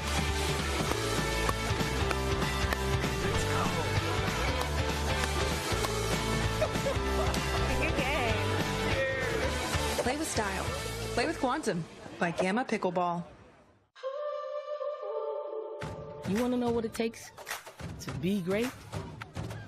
You work harder, go further, train longer. There's more to it. The secret is how you recover. When active recovery is part of your game, you're thinking about your whole game. Backed by science, trusted by champions, loved by all. Activate your recovery with UFOs.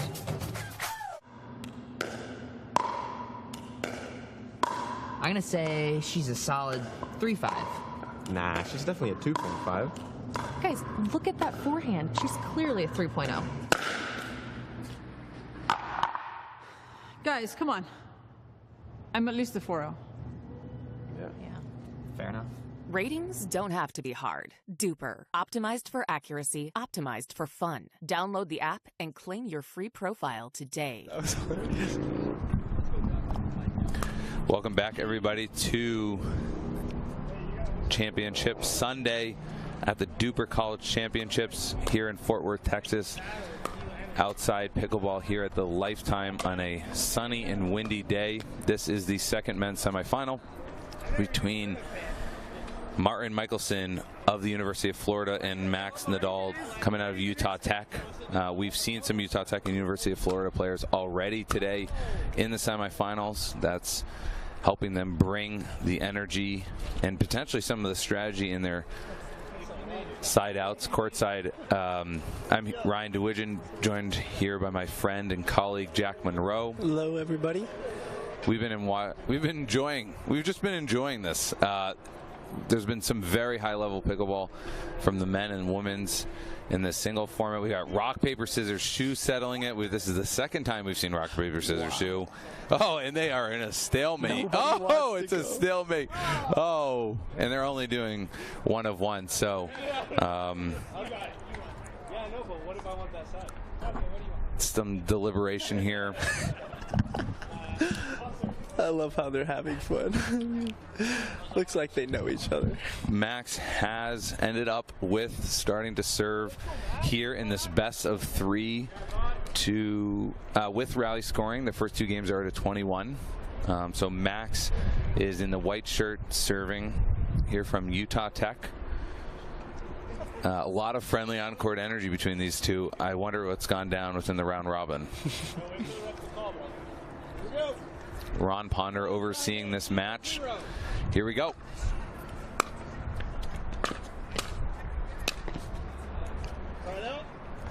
Here we go, fast and furious from the start. They will not switch sides or stop at 11. They'll go right through to 21.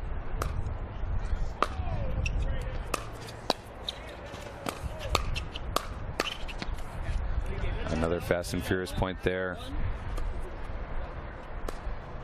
Looks like both of them are trying to crash to the net. 1-1. Wow, great ball. Took that pretty low as well. And even though Martin is outstretched, he's not able to get to that one down the line.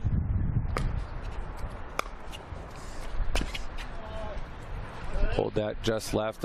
Wind-wise, it has been swirling. It has been rising and falling. Generally, we could say that. 1 second. Oh, beautiful. Beautiful shot there from Martin. Getting to that.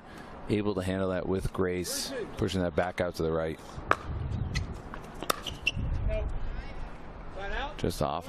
Anyways, Max serving right now, has the wind at his back generally. Martin will be a little bit into the wind. Certainly changes things on your serve and return.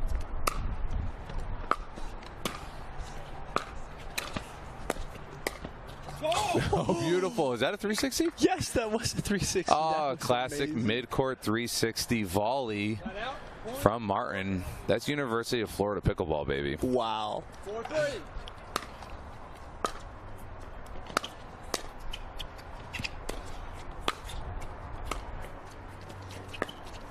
Oh, beautiful shot, though, from both. Take your time, man. I love this. Is a really special environment. Everyone watching on, and these players taking it very serious, but also seemingly having some fun. 5-4. Beautiful forehand down and away. Yep, it looks like Max loves that line. He's really comfortable taking it. Bobble out shorts there may have some tennis DNA in them.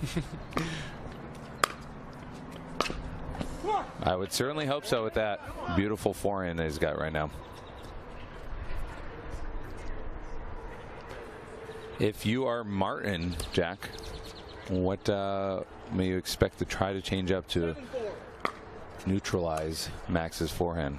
Looks like he's going to start trying to baseline and go for the pass, which paid off on that point, and it does look like Max has very good passing shots, especially with the topspin that he's able to generate with that forehand.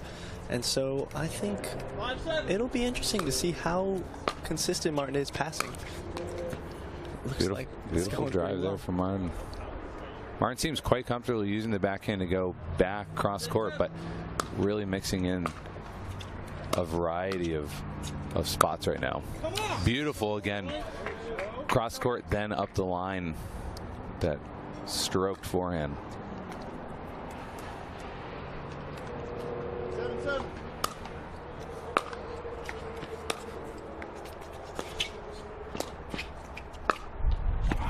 Oh, wow. Beautiful shot by Martin. Max thought it was too good. Gets back into the point. Nearly slips. Yeah. Slow-mo makes everything look better, especially fun points like that.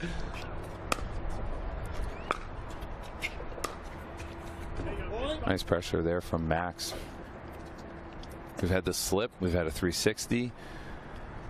It's only game one.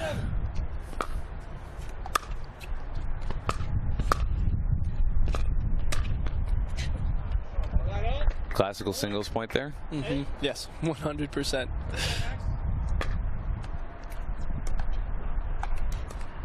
Eight, 9.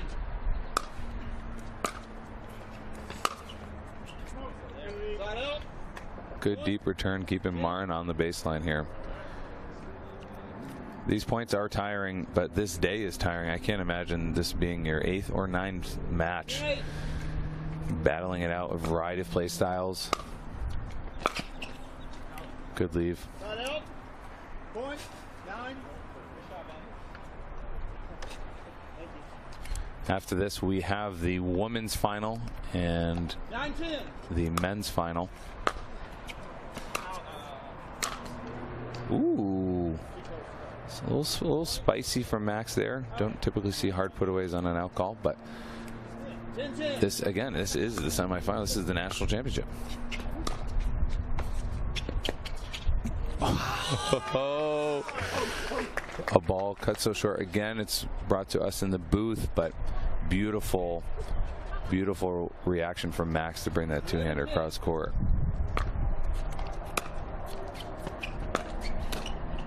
Great angle right there. Wow. To be honest, I was wincing. I thought Max was going to use that forehand to take it cross court hard. We are all tied up. 11-11.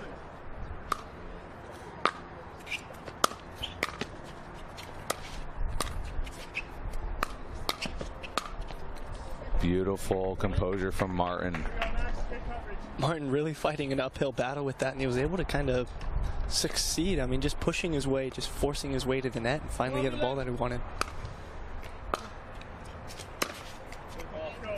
Nice return from Max. Very tough to handle. Been very impressed with Martin's holding of shots. Maybe it's just I'm looking into the slow-mo too much, but he is giving himself opportunities and Max a little bit of doubt where he's going to go.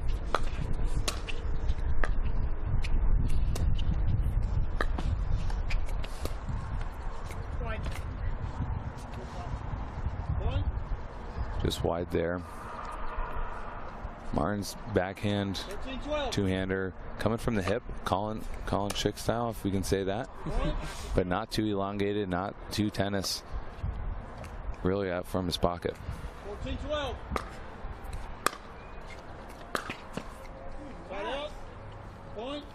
13. Looks like he was unable to get under that ball when he was trying to hit that passing shot. For the most part, he has been pretty consistent with it.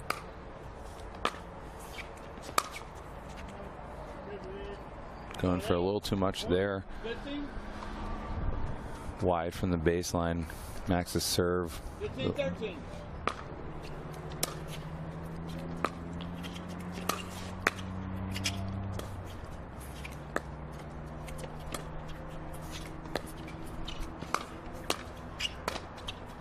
Yeah, come on. Beautiful angled put away. Ball landed in the gray area of the kitchen there. Martin not wanting to fully commit to the net, even though his backhand is giving him great backhand drops cross court. That is an interesting lack of follow on there, because he's getting those shots routinely dropping. Max with this 3-point lead here in game one. Very odd how they are talking during the timeout to each other. Friendly competitors, Jack. Friendly competitors. The world of collegiate pickleball is small, rapidly growing. It's highly skilled, but it's small, and I think they're probably more likely to be training partners than mortal enemies at this point. Yeah.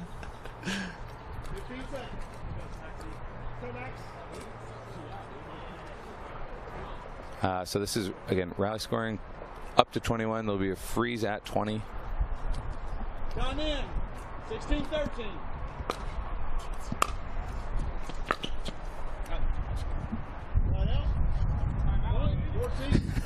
Martin joking, but not joking to himself. What a timeout. That's exactly what you want coming out of that pause.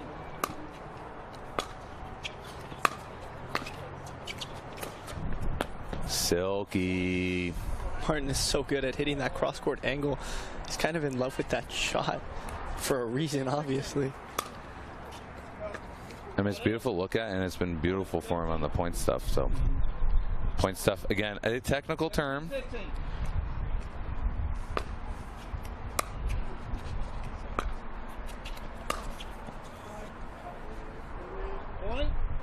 Going for a little too much there. Maybe wind had a factor, but Max looking to close this out, string together a few more. He'll certainly take that on the road to 21. The games are so fast. I think everyone's excited and also trying to get out of here. Beautiful. We haven't seen that in quite a bit, but beautiful forehand there from Max. Is that ball just too high for him in terms of, like, or is that return just too high for Martin? It looks like it. I mean, it's tough because Max is adding good pressure on the serve. But I mean, that was just a great ball. I mean, if he could do that every time, I bet this would be a much different game. So Max will have to serve to score if and when he gets that ball back. Martin here.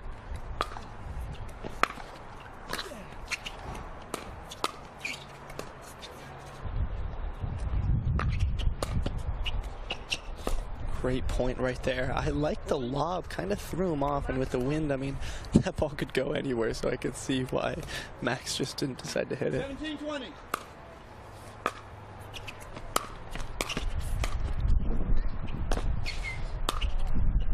Beautiful gets from Max to extend that point. Martin able to get the one high to put down and away, but beautiful athleticism just to track that back. 18-20. Beautiful. Striped it. Striped it 19-20. Timeout taken by Max here on Martin's beautiful run. Again, these scores are frozen, so you have to serve to score. All of a sudden 4 points becomes 1 point. And Martin's got all the momentum. We call that the Momo. The Momo, Jack. Max trying to catch his breath in the shade. Martin just chatting up with his buddies here at the College National Championships. The third day, our final day, this singles showdown from the men and women. University of Florida, Utah Tech showing up in numbers.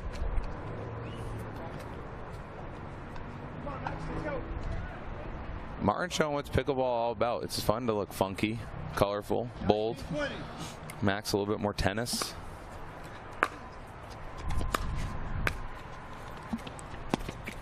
Oh, unfortunate wind in that cut volley. Just keep that ball down a little too much. But right off the tape.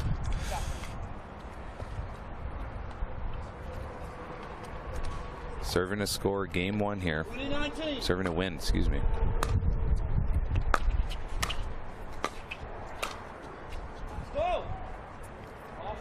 Took a look back at it. Seemed to have painted the line. Martin fighting right now. 19-20.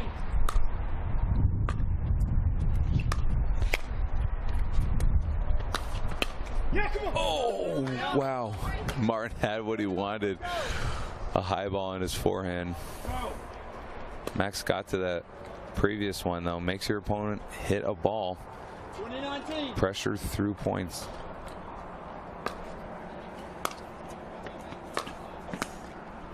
And there we have it. A stressful ending to game one. Max taking that, and we will return for game two of this men's semifinal in just a short bit.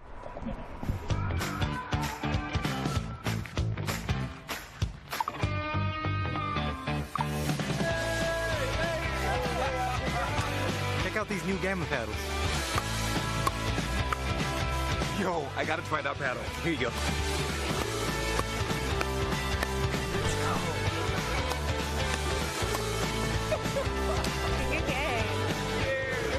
Play with style.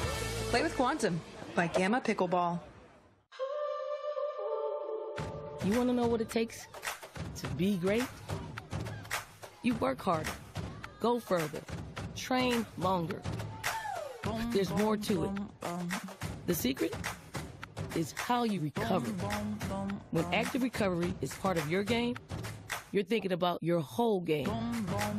Backed by science, trusted by champions, loved by all. Activate your recovery with UFOs. And I said, Saturday, no one's here. Right? Are you getting this? So if he wants the invoice. Water doesn't have to be boring. Turn it up with Circle. With over 40 delicious flavors and a dial that controls your intensity, Circle starts a party for your taste buds. No sugar, no calories, and no artificial flavors. Just good times. Circle. It's your water, your way. Try Circle at drinkcircle.com. Welcome back. Game 2 about to commence. Martin from the University of Florida kicking us off against Max from Utah Tech. Martin went down in game 1, Jack, but off to a quick start here. Anything that you would look for him to potentially change up? Martin's been doing pretty well. I like his aggressiveness in getting to the net, as evidenced right there. And I think that that will add pressure to Max specifically. And other than that, I mean, he's been doing a good job not making many unforced errors as well. Beautiful, nice little forehand cross court there, dipping. Max can't even get a paddle on it. That is an impressive shot, ladies and gentlemen. That is. If you could see the rise and fall of that shot, it may leave your jaw on the floor. Oh my gosh. Back to back. Back to back. Disgusting. Max exclaiming, "How are you doing that, Martin?" We don't know. He doesn't know, but Martin will do everything right now in his power to get game 2. 4-0.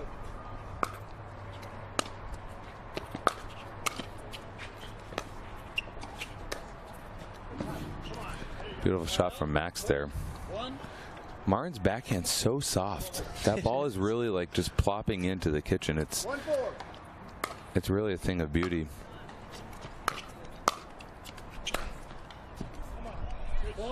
Painted that line there at the cross court backhand. Max matching the shot making right now, Jack. 2-4.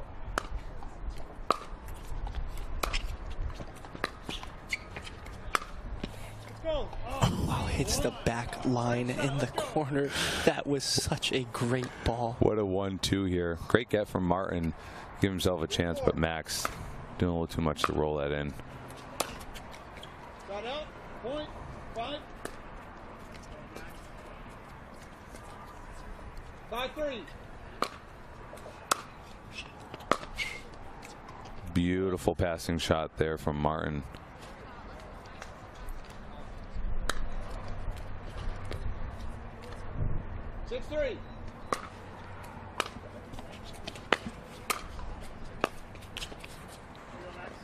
I like the approach, though. That is not a bad ball if I were Martin. 4-6. Are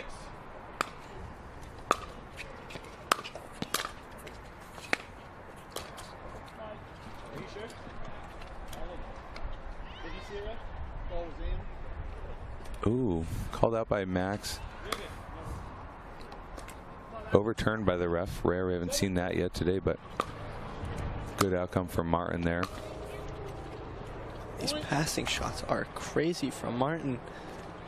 It feels like to me, Jack, that those passing shots are coming from the middle. I think Max should try to move Martin around a little bit more on his return if he can. I agree. Martin is very lengthy, but it does look like he takes a bit heavy steps. His placement is insane, though. That's exactly how Martin drew up game 2. 5-point lead here. Run right to 21 with this rally scoring format.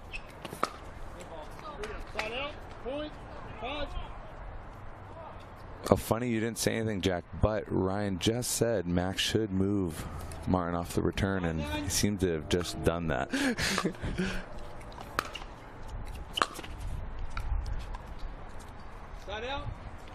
Two-hander absolutely roved from Martin. Big fan of the self fist bump. This is why you get paid the big bucks. Oh, it's nasty. That two-hander is nasty.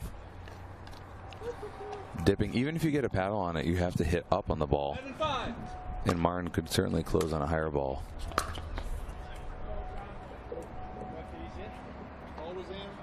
Ooh, a second overturn call. Evidently hit the line. Ron Ponder, our head ref here, giving Martin that point.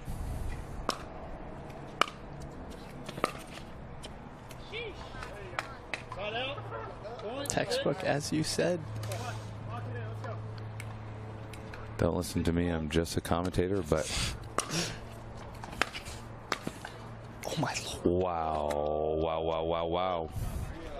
Beautiful spinning cut volley. Martin already demonstrated us a 360. That was basically a no-look sideline cut volley cross court. How many more adjectives can we add to these shots? These single playmakers are just expanding our vocabulary in real time. See if Max can string something together here.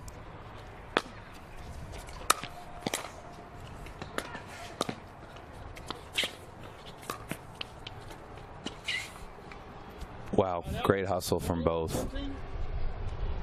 Those angles, those 45-degree angles, left, right, left, right, left, right, making these players hustle. Max hunched over a little bit. This marathon of a singles day may be getting to him a little bit. Out. Point. 8. We would say in the profession, use it. Take that unforced and capitalize on it.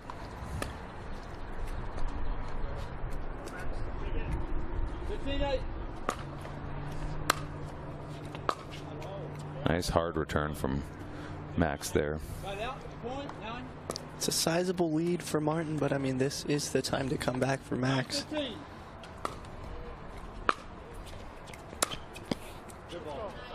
Great two-hander rip up the line.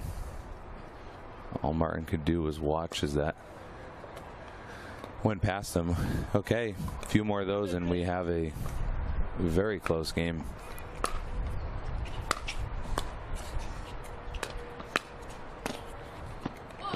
Beautiful.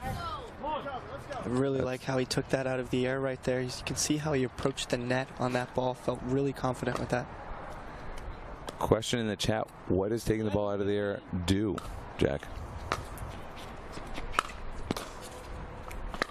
Wow, great ball once again, but taking the ball out of the air reduces the time that your opponent has to react. So compared to letting it bounce, that could take a second or two. Taking the ball out of the air gives them less time. They could be more out of position, etc.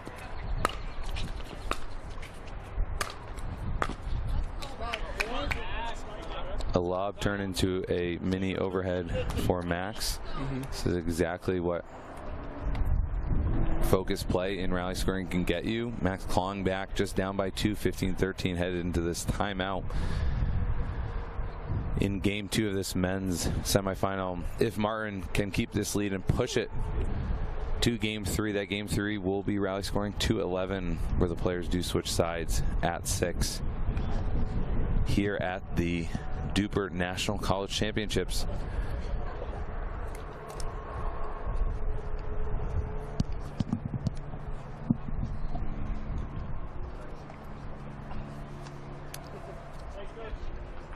Ron Ponder taking up middle of that kitchen 15 seconds. in enforcing fashion. This man is a veteran.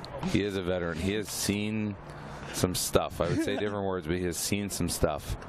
He's overseeing some great play right now 13-15 between these two student athletes.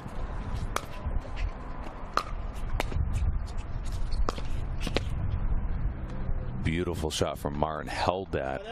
And the ball came off a little high from his paddle, but enough topspin to have that kind of sink down. I think Martin thought that was going to be out. 16-13.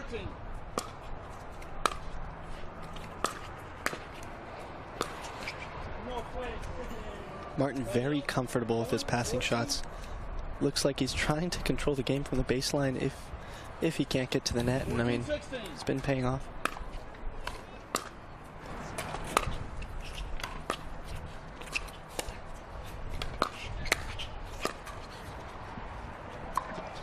Just out there on the defensive lob, well played by Max all around. We're within 1. 15-16.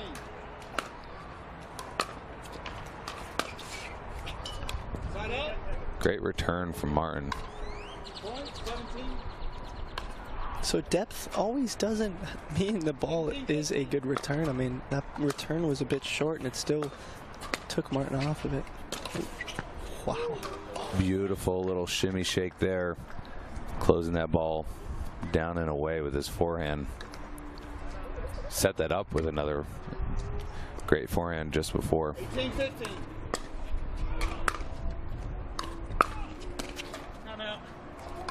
Timeout taken by Max as Martin strings together 3 consecutive beautiful points. A lot of pressure being brought by Martin's forehand there. It's curious to see. Max started off game 1 and game 2 with a bunch of ripping forehands cross court. I'm not quite sure why we haven't seen that. Do you have a guess, Jack? Maybe the timeout that Martin took changed it. I mean, it seems like ever since then it kind of stopped. Maybe he got a bit tight. Maybe Martin's doing a good job hitting deep returns. I mean, what do you think? Deep returns may be an aspect to it. He has been hitting to his forehand quite a bit, but he's been keeping it so low that it's been hard, I think. It's pretty risky for Max to try to lift that cross court on the move. So we're back, 19-15 Martin.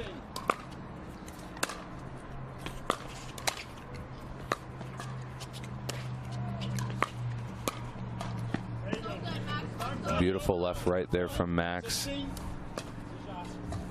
Classical timeout victory there.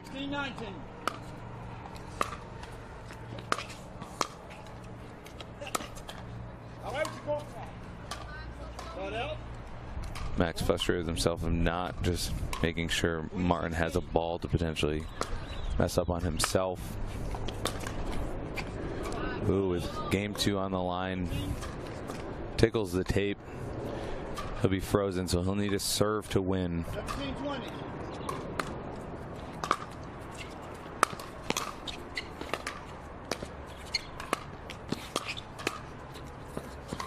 Great singles point there, Jack. That was exceptional play from both players. I don't know how Martin got that ball off the net. That is talent and coordination and reaction time. 18-20.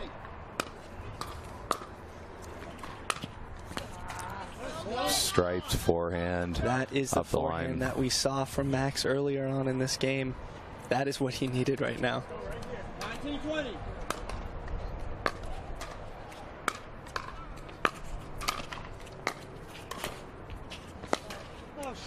Beautiful, beautiful point from Martin. Making Max really stretch at the kitchen. Game point number 2.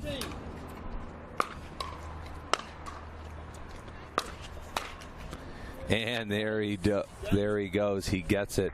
Game 2 goes to Martin, University of Florida, battling back 1-1 to tie up Max. We're going to go to game 3, shorter game, 2-11 between these two, just in just a moment.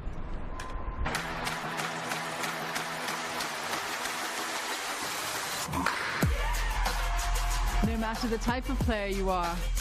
Junior, for now. No matter where you're from. Anim Israel, shalom. No matter your gender. No matter your age. No matter what tour you play on or who you play with. No matter what's in your bag or what paddle you use. What matters is your love of the game. Celebrating the sport. And knowing your level so that you can keep pickleball fun and fair for everyone. What matters is you. What matters is you. What matters is you. Unify the game. Download DUPR today to learn the power of you. Know your level. Know your game.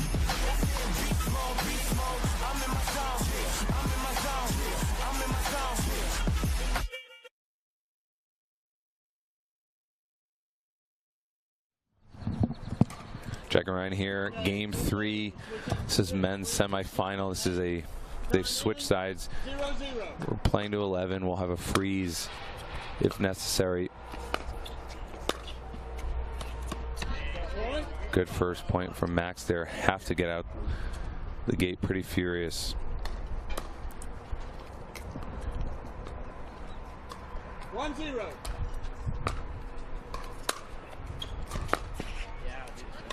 Beautiful forehand from Max. That is seemingly his strongest shot that he can call upon. I'm curious why Martin doesn't target that backhand on the returns a little more. It doesn't seem to have resulted in many clean winners.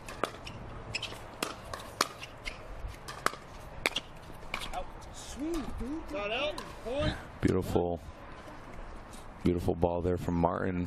1-2 on this road to 11.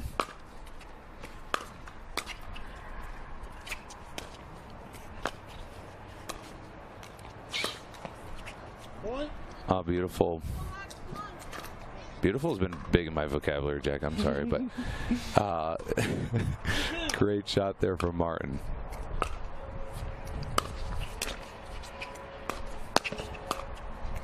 Even with Max's amazing lateral movement, Martin is still able to push his way in and get the ball that he wants. He's what we call chopping that tree, just getting it more finely tuned with every volley.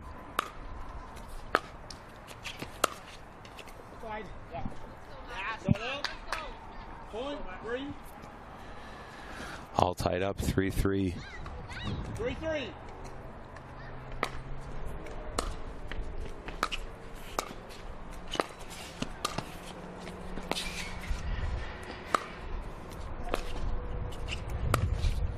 Whoa, I may have to use the word beautiful. Beautiful point. Amazing athleticism and shot making for both there.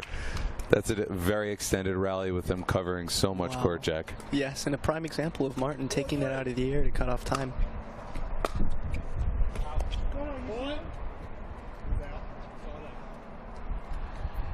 Max appealing to the ref, not able to get that overturned. 5-3.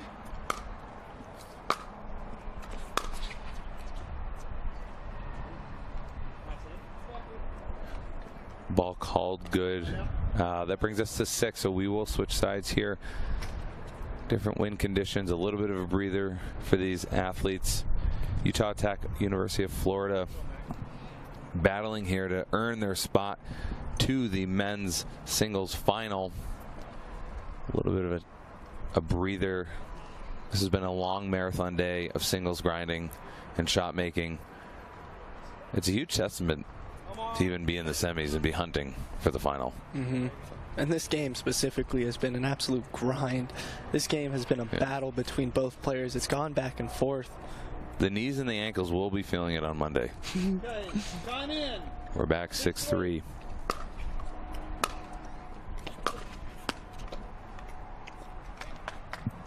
Two-hander rip kind of comes from his pocket and comes out hard. Almost hit Rod right in the head. 7-3.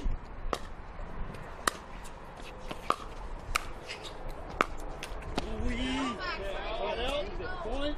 4. 4-7.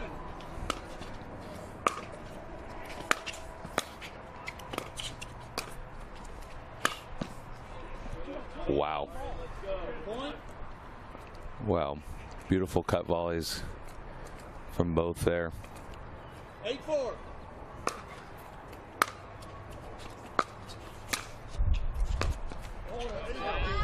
Tough ball to half volley, kind of pushing it over the net, especially with slice and that being so low. Max climbing back, only down by 3, but we are going to 11, so.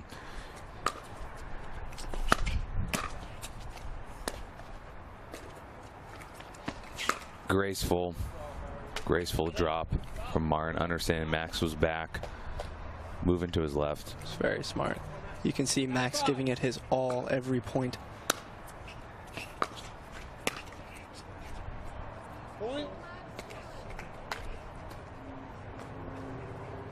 Okay, Martin has what he wants. He wants to do it right now. He's got game point, match point. Oh, timeout taken by Max, getting a little bit of a breather. But Max has the ball on his paddle for the match and for a spot in the finals against Colin Schick. Martin. No, Martin does. Yeah. Oh, I said timeouts by Max. This feels like a group chat, but it's okay. This is fun. The youth that are out here battling the college national championships. I've just been very impressed today. The men and the women in all these semifinals. The singles is no joke. It is, we both say elite, and making everyone work. There have certainly been unforced errors, but they're far and few between. There are people just winning points with precision, with power, with placement. And we're back. Time in. 10-5. Match point.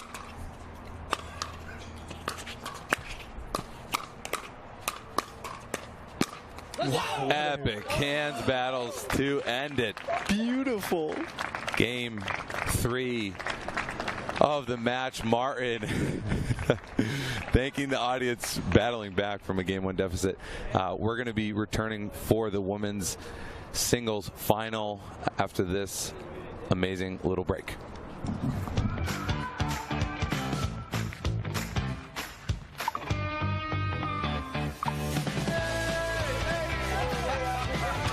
Check out these new gamma paddles. Yo, I gotta try that paddle. Here you go.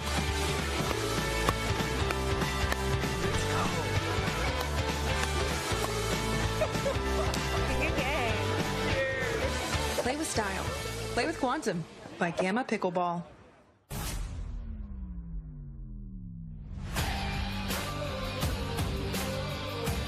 I love the energy. The energy was electric. Very fun.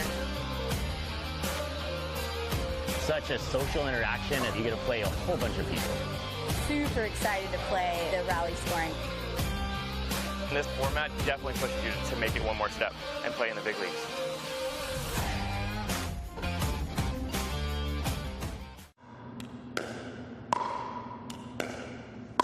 I'm gonna say she's a solid 3.5. Nah, she's definitely a 2.5.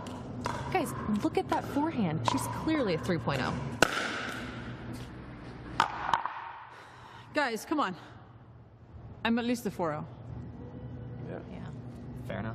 Ratings don't have to be hard. DUPR, optimized for accuracy, optimized for fun. Download the app and claim your free profile today. You want to know what it takes to be great? You work harder, go further, train longer. There's more to it.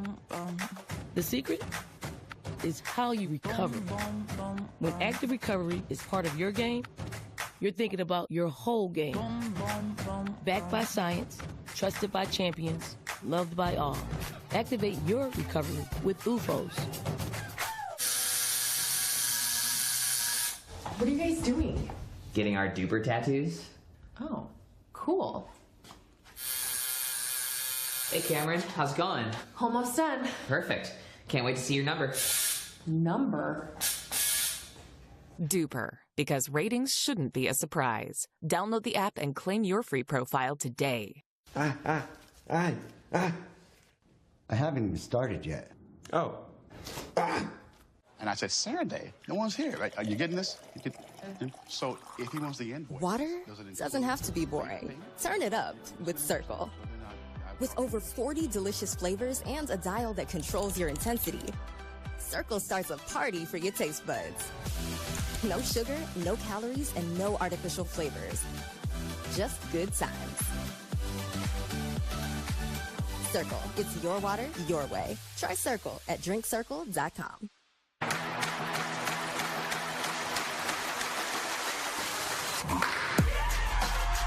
No matter the type of player you are. Junior, for now. No matter where you're from. אני מישראל, שלום. No matter your gender. No matter your age.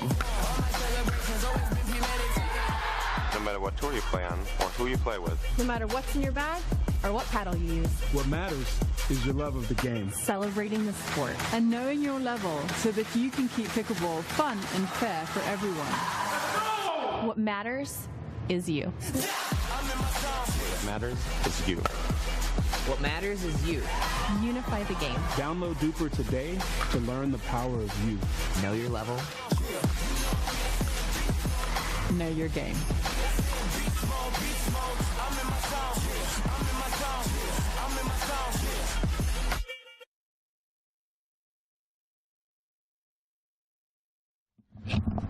Damon Berry? Damon Berry? Is that Berry? Damon Berry. Welcome back, everyone, for the women's final here at the National College Championship in Fort Worth. We're joined by our Head ref Damon Berry will be overseeing this best of 3. Caitlin Lewis, University of North Carolina, serving. Dylan Rainbow from formerly known as Rainbow from Utah Tech, receiving.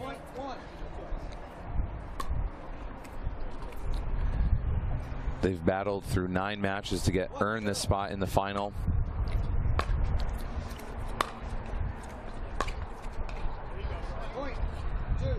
Jack, what types of shots should we be on the lookout for from Caitlin? Caitlin, I think, will play a pretty linear game with her passing shots and focus on adding power over anything.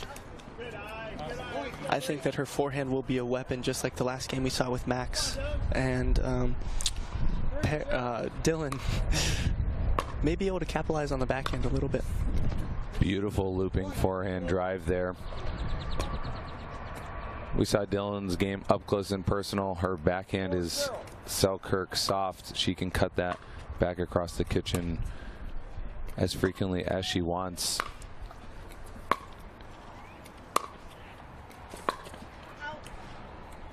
Good series of ground strokes there, just wide from Caitlin. Caitlin will run around her to her forehand more often than not.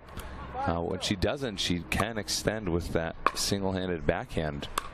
Great return. I mean, she's so good at adding power and depth to that. It's very tough to put the ball where you want if you're Dylan on the receiving end of that. 1-5.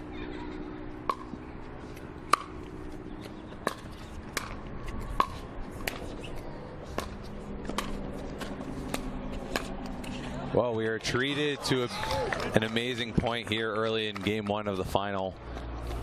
Exchanging blows back and forth, side to side. That splits was gnarly. I was not expecting that.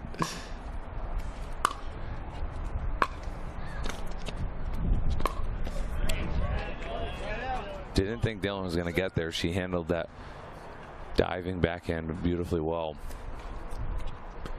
We've had splits. We've had a 360. We've had some fun today. Yes.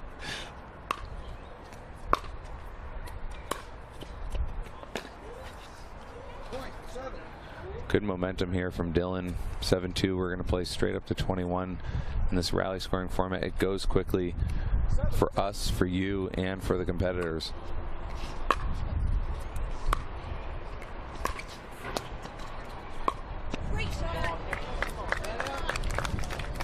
Dylan says great, I say beautiful.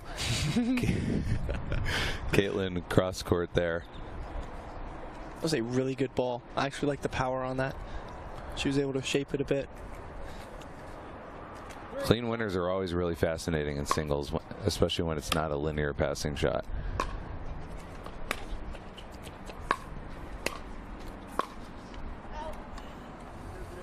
Dylan's presence in the net gets Caitlin a little bit on her heels to where she's not quite so well positioned to rip that forehand. 8-3.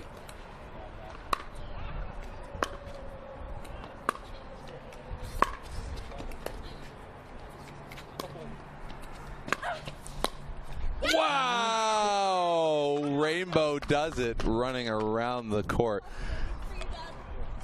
Insane hustle to get another shot at it.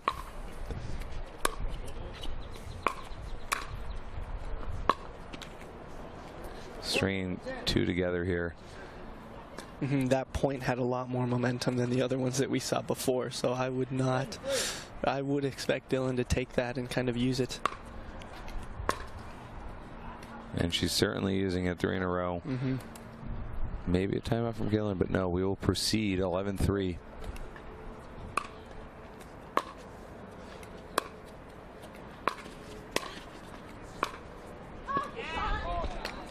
Beautiful job from Caitlin there.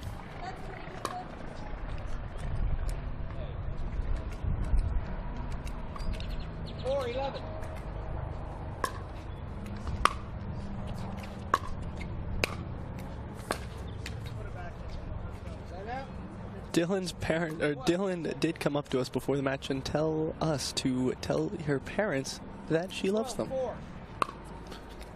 Very sweet and sincerely said by her. Mm-hmm.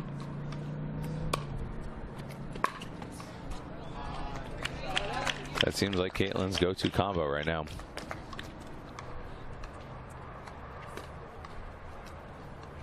Dylan's backhand sitting up just a bit for Caitlin to use that super powerful forehand to drive it where she needs it.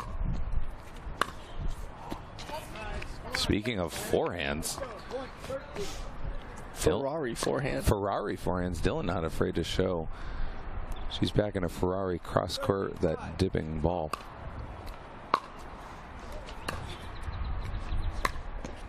Are you kidding? That is great shape on that. That ball went 3 inches over the net. 14-5.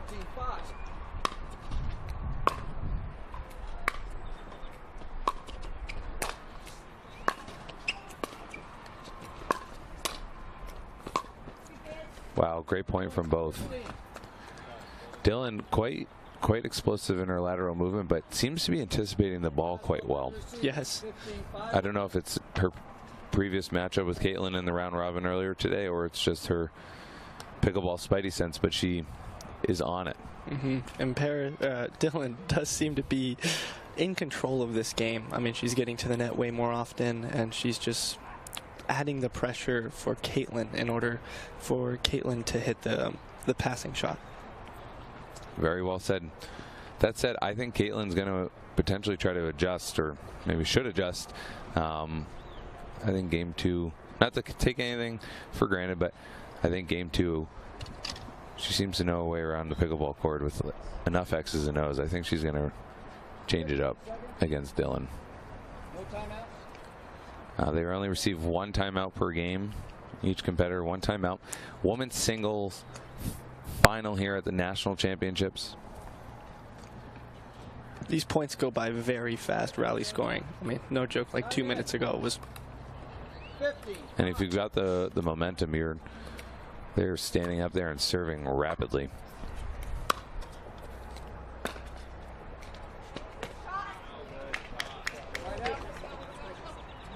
That's Caitlin's best angle, that forehand cross court.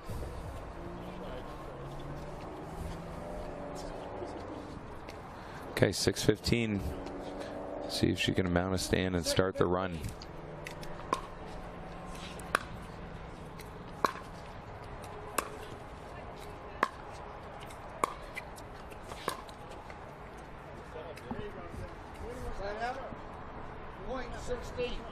I like the lob. It's a defensive lob. I mean, as you saw, but the wind carried it a bit and just a bit hard. Once again, Dylan adding the pressure at the net.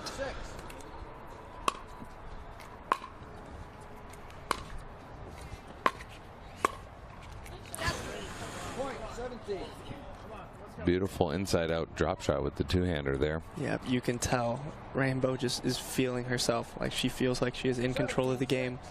Caitlin, if you were Caitlin, what would you be doing? Winning. But short of that, I would be doing my best to target Dylan's backhand and expecting it to go cross court, but ultimately setting herself up if she comes straight back up the line, ripping a forehand.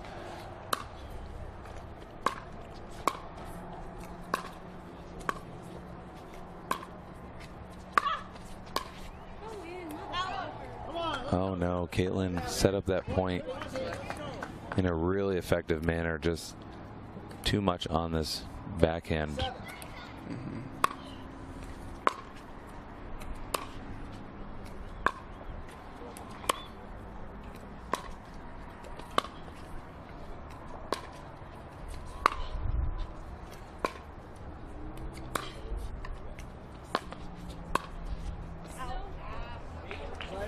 We're clapping. We're clapping. I don't know if you can hear us, but we're clapping because this game feels tighter than it is. And it's due to the testament of points like that.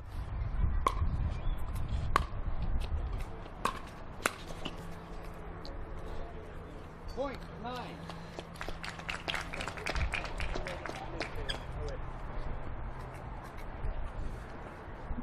9-18.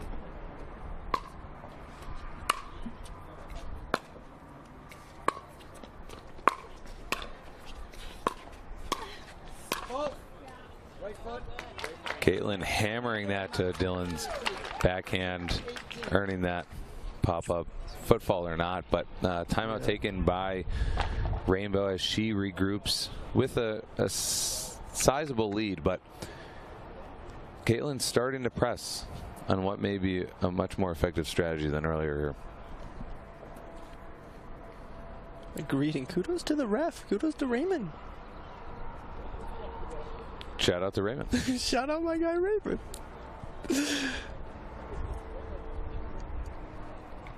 Refs are important. It can be thankless at times. Similar to human resources or operations, people only come to you when they sense that there's a problem or they have a gripe. But shout out to all refs everywhere in all racket sports and in pickleball. Keep the tempo of the game, as well as overturning some calls. The integrity, Jack. Ensuring a fair and equal competition for all of these student athletes and pros and aspiring pros.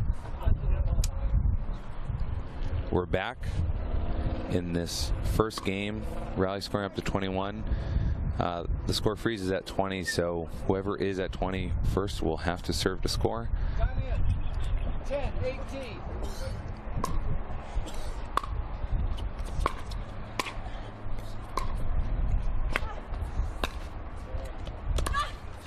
Great hustle. Great hustle. Wow. And Rainbow has done it. She's gotten herself back into that to win the point off the court on both sides. Jack, that is unbelievable. I can't even do that.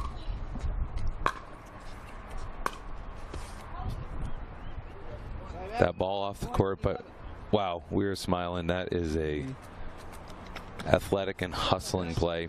It's crazy how that point and the point before are equal in terms of importance. It's like a drive and a 2-foot putt.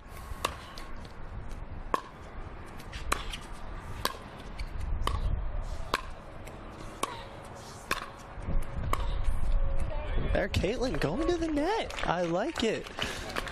Enforce your way, Caitlin. Yes. You go, girl. 12, 19.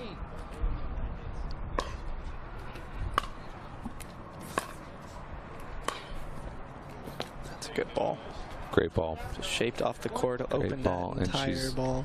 Oh. Sorry to cut you off, Jay. No, please. But we have a game point on our hands in the women's singles final.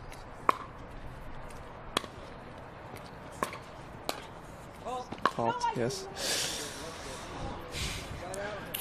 Adamant that she didn't, but I will trust our head referee here courtside looking for those kitchen violations, but steady lead for her, but let's see what Caitlin can do.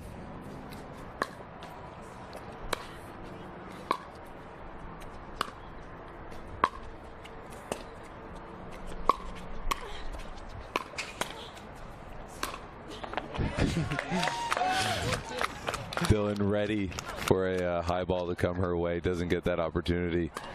Nice shot from Caitlin. Vicious forehand. Just looking at death right in the eyes.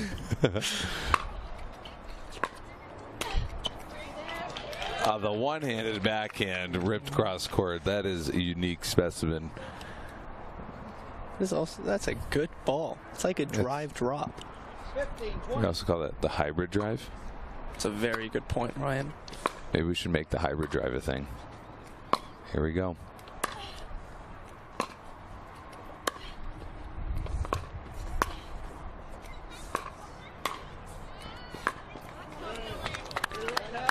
Mental clap here. We are being treated to some amazing pickleball.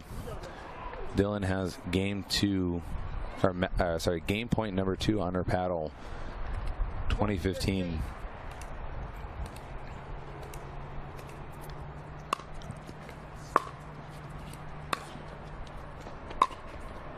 And that backhand sails wide. Game 1 goes to Dylan. We have no paddle tap there.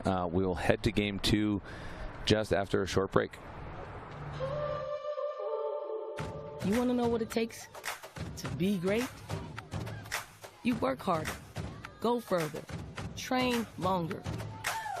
There's more to it. The secret is how you recover. When active recovery is part of your game, you're thinking about your whole game. Backed by science, trusted by champions, loved by all. Activate your recovery with UFOs.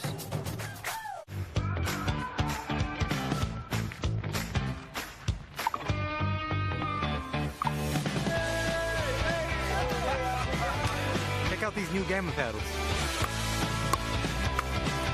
Yo, I gotta try that paddle. Here you go.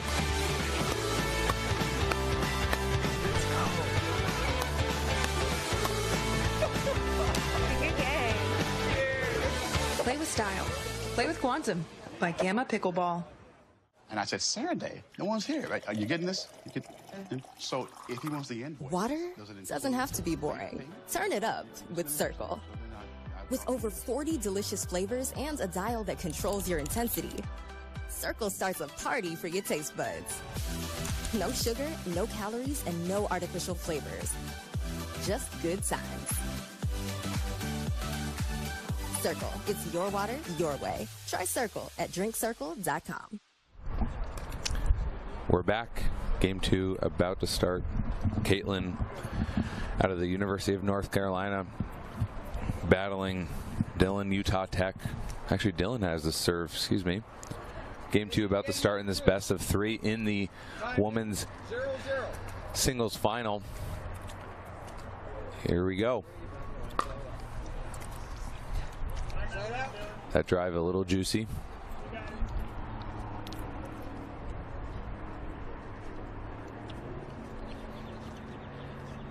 The sun is strong, the wind is strong, the ground strokes are strong. 1-0.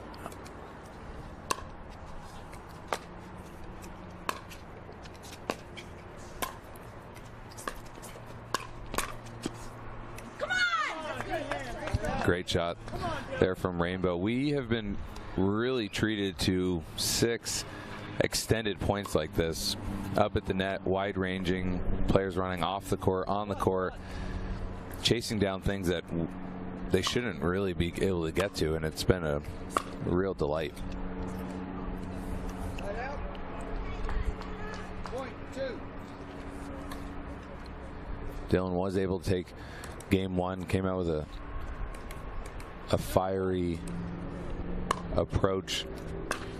Caitlin battled back but wasn't able to close the gap. So is that 2 returns wide that's already? 2 missed returns. Could be wind, could be excitement. 3-1.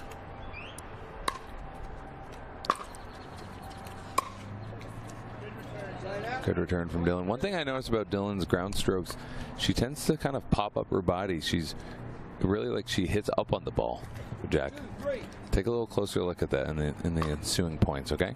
Mm-hmm.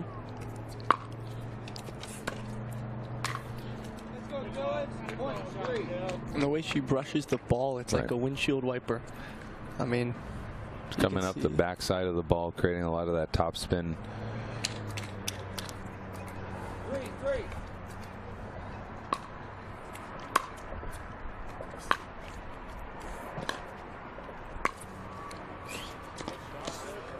Good hustle there from Caitlin. Initially thought that baseline shot was going to potentially be out. Great angle. Once again, it reminds me of Martin's. They have the same exact grip, and it allows them to hit that shape.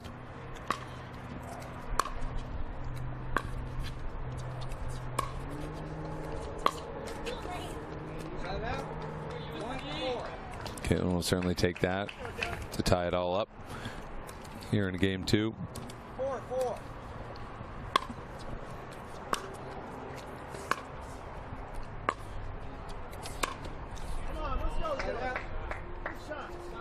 Great ball. Past 2 points, or 2 out of the 3 of the past points that Dylan has won have been just deep to Caitlin's backhand. 5-4.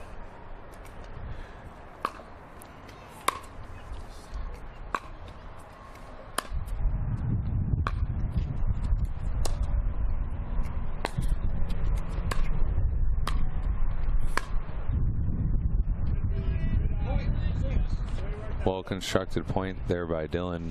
She certainly knows when to get up to the kitchen. Yes, looks like both were a bit timid for a bit, but then once Dylan got that short ball, she pounced.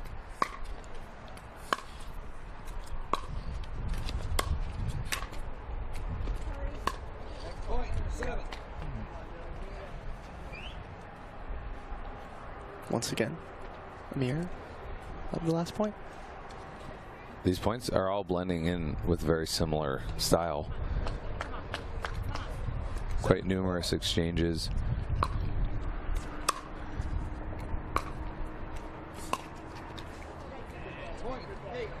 Dipping forehand there, hard to get to, hard to lift that back up, not just have it be an easy volley put away.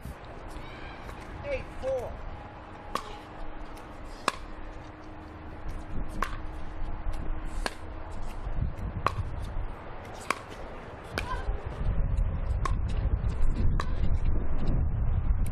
Wow, defensive lob on the chase down from Dylan lands in. That was a great pickup by Dylan. Her anticipation and footwork is really, really impressive.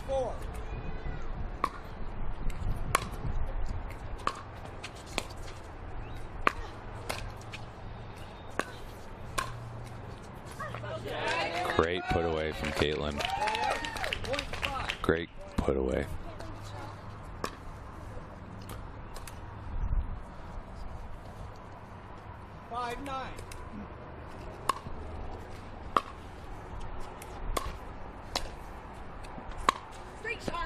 Wow, Caitlin. 2 in a row. Amazing balls. I think the win has nullified a little bit of Caitlin's forehand power.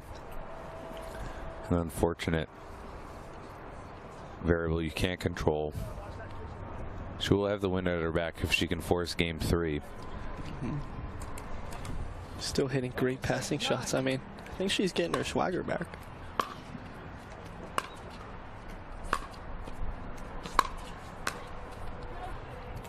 That's official, Jack. 3 in a row with shot making. Your swagger has been acquired. That's by definition. So Caitlin serving a swagger, only down by 2. Yep, I'll make the rules.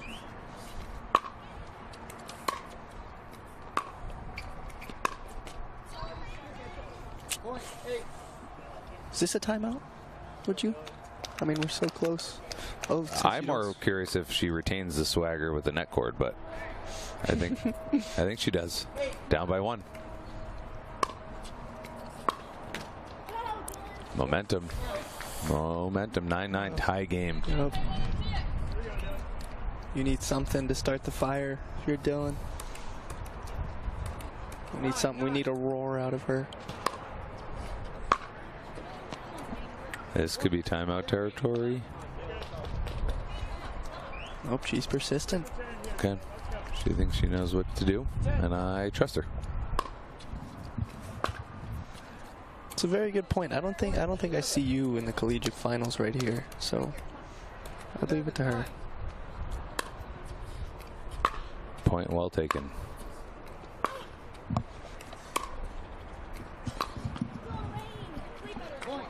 The one-handed backhand really proving to be a weapon. We saw it a little bit in the semifinal, but it has been a force here in the final.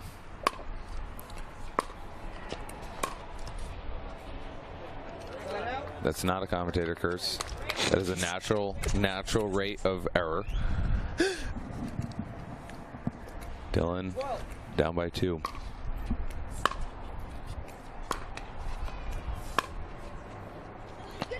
Good get from Caitlin.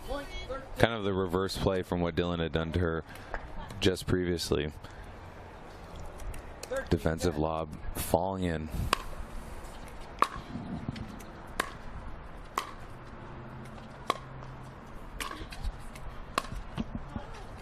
Ooh, Dylan a bit lucky, didn't close out that forehand put away, but Caitlin sends it long. 11-13.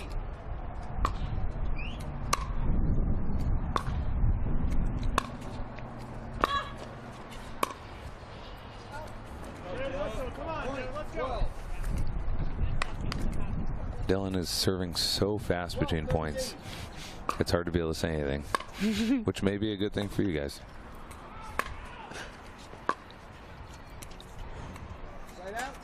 Oh, Point 14.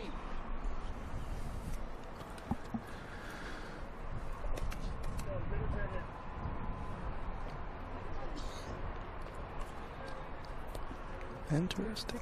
Unofficial timeout. Shoelace tie. Probably appreciated by all parties here. It's mutual.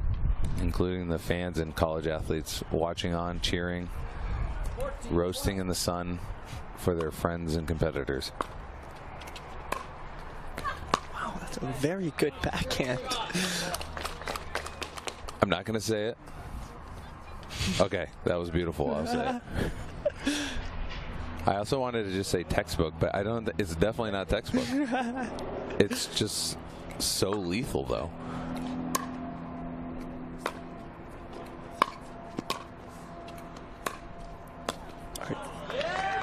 What was textbook for her? What was it? It's text. It's beautiful. It's just dying into the kitchen at the right time.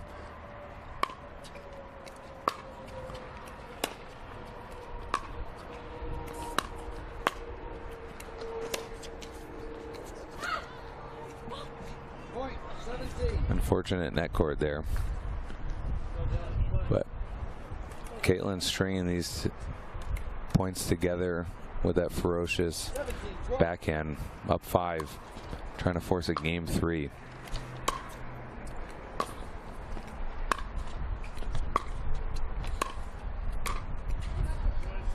Great point there by Dylan. There are a few shot types by a variety of players today that I'm actually going to go back and watch.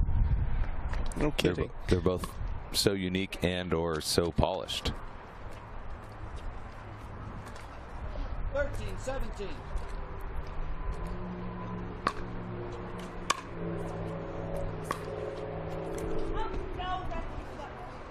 I did. It was out. Side out. Dylan appealing to our head ref. Ball's ruled out, called out, confirmed out. 3 more to go for Caitlin.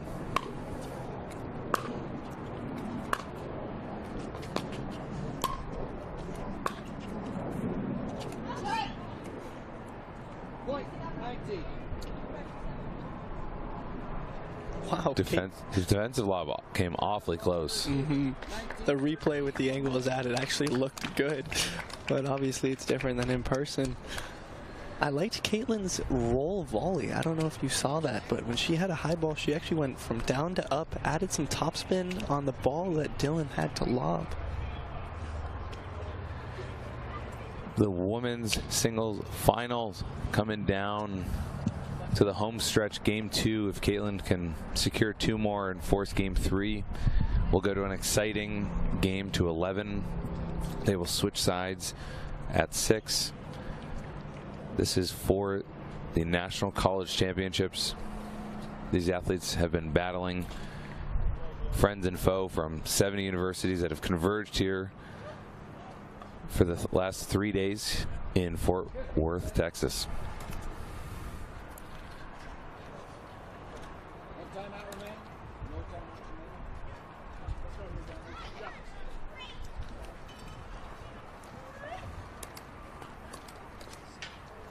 Time in. 19, 13.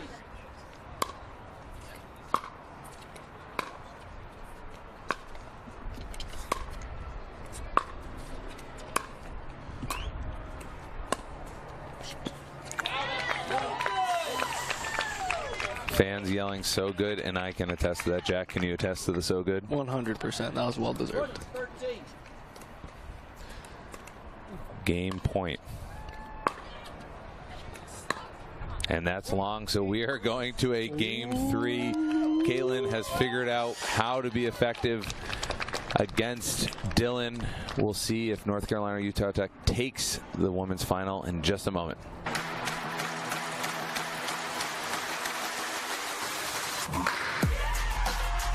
No matter the type of player you are. Junior, for now. No matter where you're from. אני מישראל, שלום. No matter your gender. No matter your age. No matter what tour you play on or who you play with. No matter what's in your bag or what paddle you use. What matters is your love of the game. Celebrating the sport. And knowing your level so that you can keep pickleball fun and fair for everyone. What matters is you. What matters is you. What matters is you. Unify the game. Download DUPR today to learn the power of youth. Know your level. Know your game.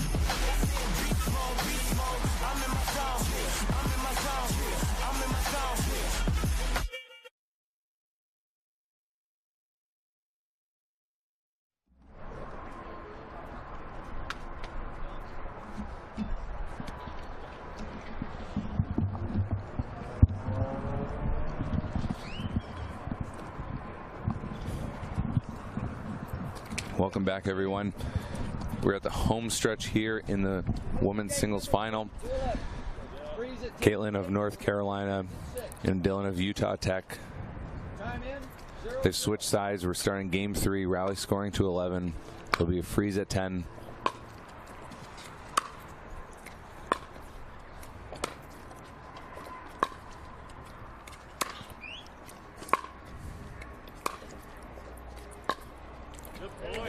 Great point. That's a great singles point. Baseline to baseline. Did you see any opportunities to go to the net? I don't believe so. I think it would be very high risk with moderate reward.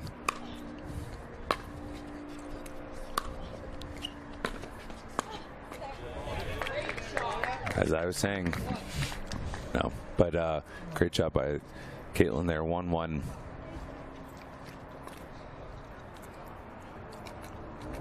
Very close game 2. Caitlin battled back to force this.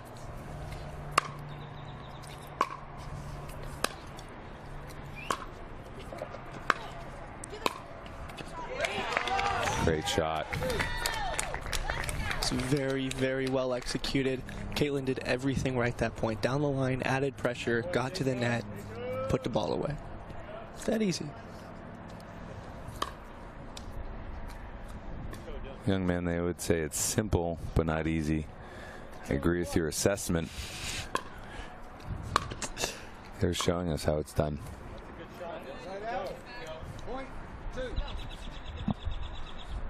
At least I'm glad you called me young. 2-2.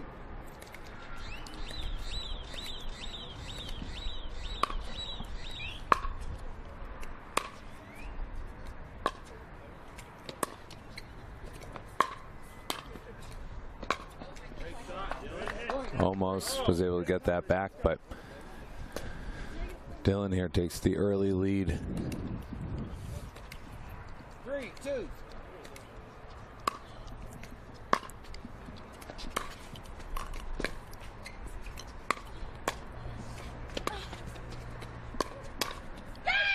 Oh, she read it and was expecting it.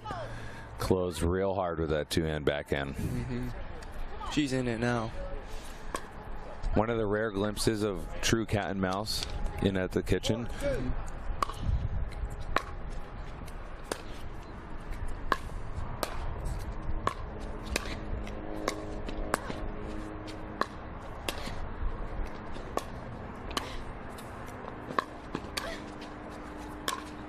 Dylan just getting everything back, but Caitlin prevails. That is the best point we have seen today. But we've seen a lot of good ones too. It's wild. It's wild what they're putting their opponents through.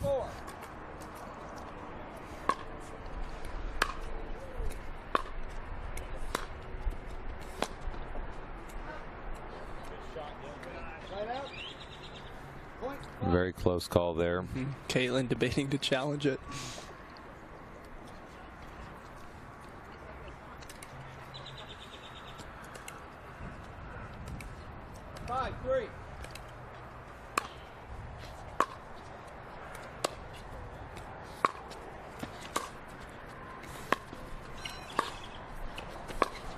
Are you kidding me?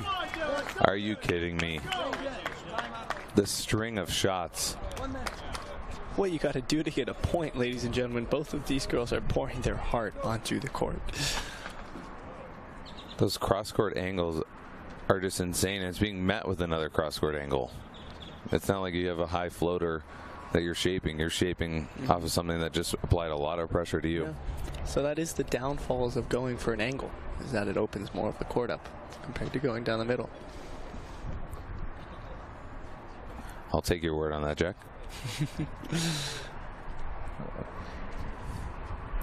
They've switched ends, so we are 6-3. Dylan up by 3. Game is to 11 15 seconds. to win this college championship final. These student athletes were out here at the Lifetime Fitness here in Fort Worth, battling in gender doubles, mixed doubles in the previous 2 days. There's been a lot of court time. A lot of court time. 6-3.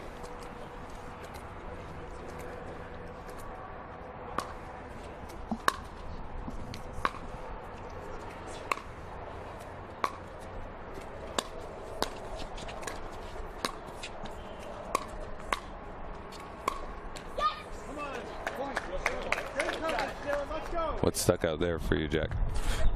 Great court coverage by Dylan. I mean, she did a great job. 7-3.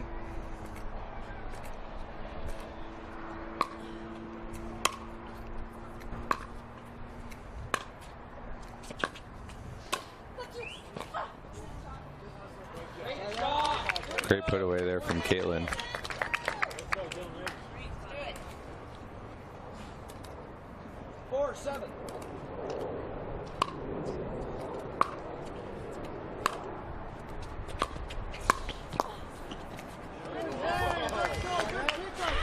Amazing volley, outstretched volley.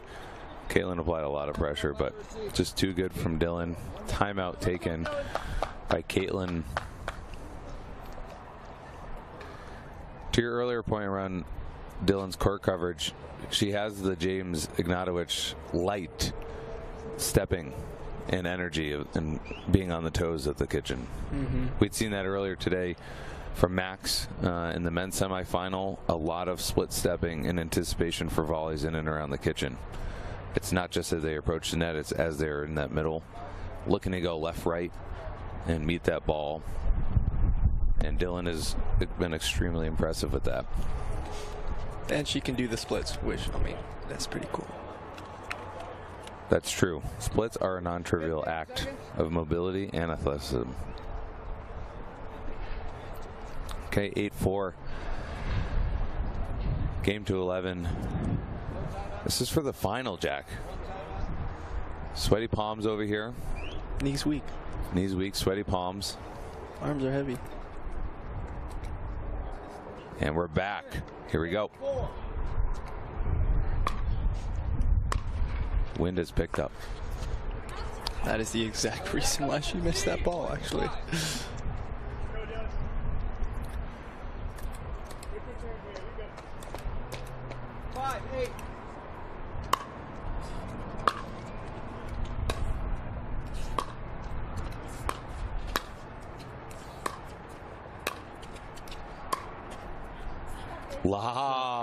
Lob City. It was a great lob, and if you notice, Dylan realized that she stepped off, I think. No, never mind.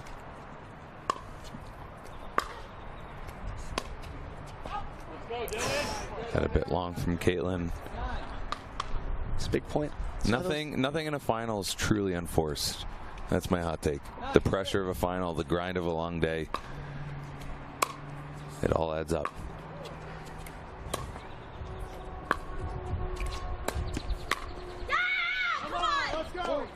Dylan gets what she wants, and she'll have a little bit more. It's match point, championship point on her paddle. Serving 10-6, scores frozen, so she needs to serve to score, and she has that opportunity right now.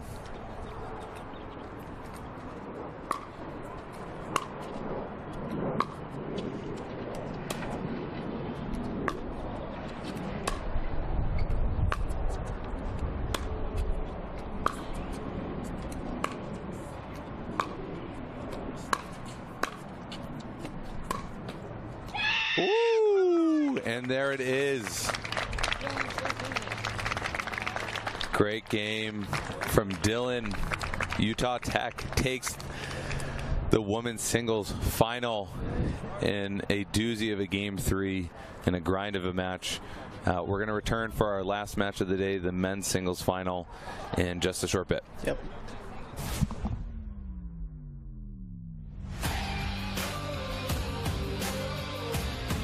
loved the energy. The energy was electric. Very fun. Such a social interaction, and you get to play a whole bunch of people. Super excited to play the rally scoring. And this format definitely pushes you to make it one more step and play in the big leagues.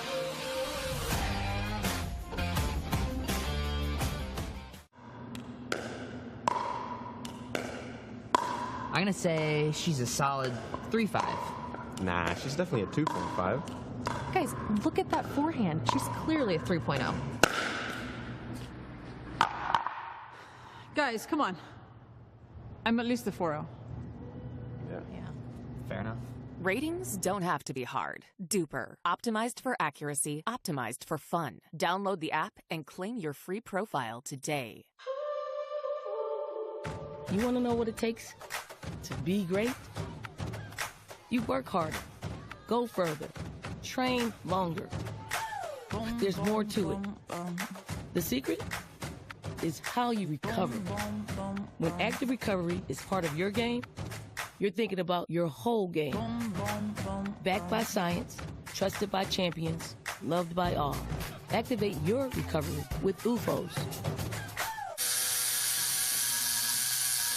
What are you guys doing? Getting our DUPR tattoos. Oh, cool. Hey Cameron, how's it going? Almost done. Perfect. Can't wait to see your number. Number?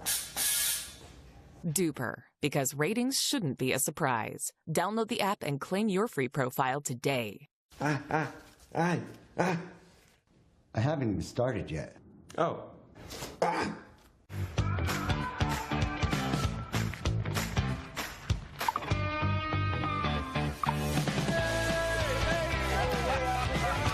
Check out these new gamma paddles. Yo, I gotta try that paddle. Here you go.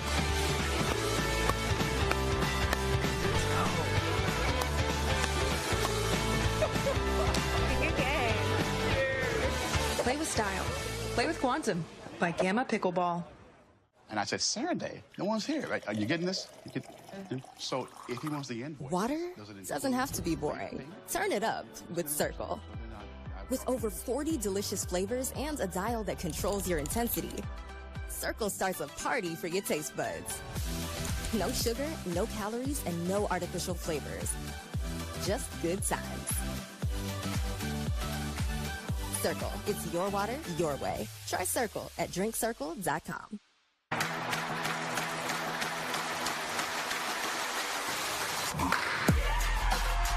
No matter the type of player you are. Junior, for now. No matter where you're from. אני מישראל, שלום. No matter your gender. No matter your age. No matter what tour you play on or who you play with. No matter what's in your bag or what paddle you use. What matters is your love of the game. Celebrating the sport. And knowing your level so that you can keep pickleball fun and fair for everyone. What matters is you. What matters is you. What matters is you. Unify the game. Download DUPR today to learn the power of you. Know your level.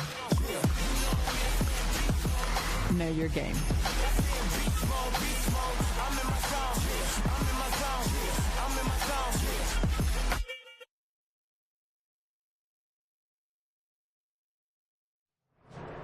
And we're off. Ryan DeWidgeon here, joined by my friend and colleague and player, Jack Monroe. Hello, everybody. We've been delighted and entertained and impressed all throughout today's semifinals and finals.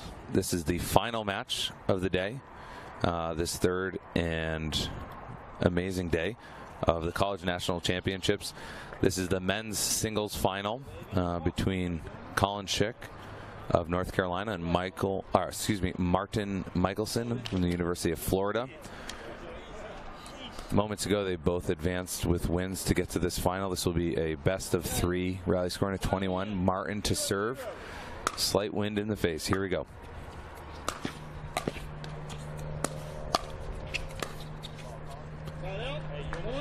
Jack, what can we expect Martin to be trying to do against Colin? It's a tough question. Colin is so quick that you kind of have to slow it up. I'd try to go with the cat and mouse game. Personally, that means just hit a drop, kind of slow down the tempo, because Colin's just going to try to hit passing shots. And for the most part, even though he is quick, you can try to build up a point at the net with him. That's why I call you coach. That is some in-depth strategy against a very complete player. That's complimentary to the commentary right there, because that is a winner against 95% of people. Yeah, Martin is just bamboozled. That went in. Wait, you broke up. What did you say? Martin is bamboozled. Bamboozled, okay. Bamboozled. It's good reach. That's the perks of that length, and I like how he uses that at the net. Everyone should be on the lookout for Martin's soft and very controlled backhand cross court. He can hit a lot of passing shots with that two-handed backhand up the line or cross court. 3-2.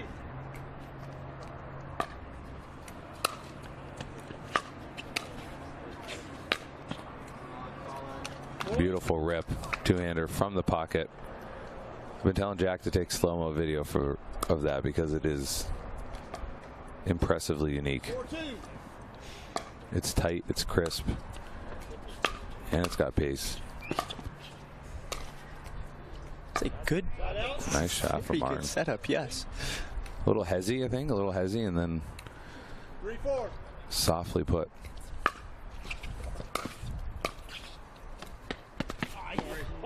Me, oh my, that drop has so much backspin. Jack channeling his inner boomer with these me oh my's, but watching courtside, it's very impressive to see the shape and the angles here.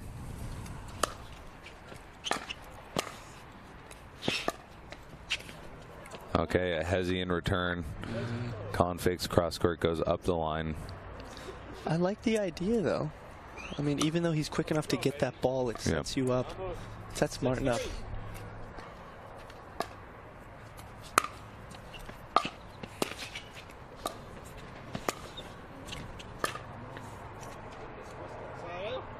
Ball wide. Martin down by 2. If Colin looks familiar, it's because he's been in 2 other finals and won those 2 finals here at the college championships this weekend. Almost a fan ball. Uh-oh. 5-6.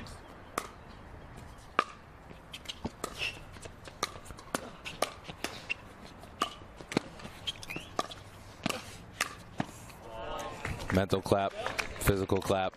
7. That was a great point. I know it was a great point. I can't believe Martin got some of those.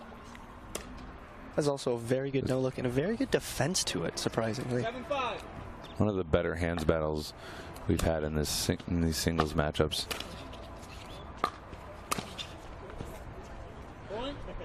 Just too much, but I think Martin can handle that 9 times out of 10 and should be looking to hit that. 8-5.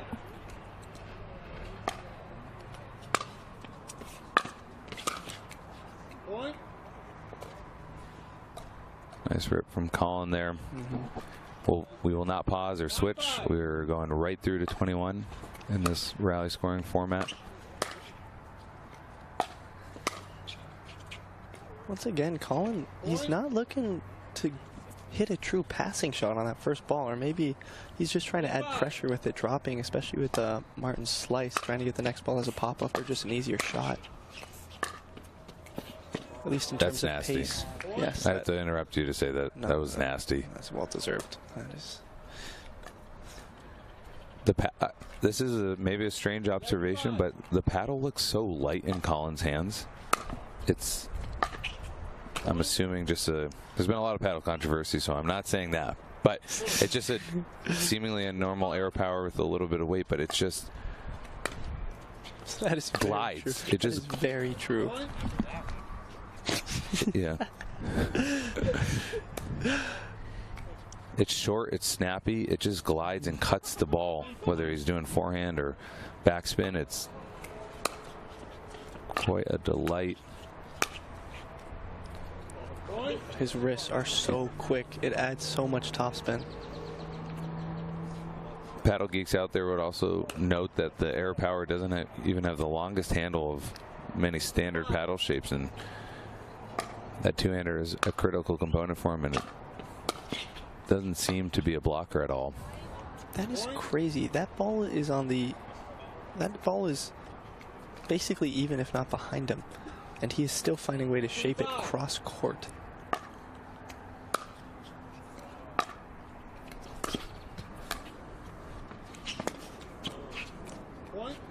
It's a good idea, just couldn't execute with that. I mean, Colin is known for dropping his volleys to the net, and I think that will become a more potent shot in the future. I think actually more pros may start using it.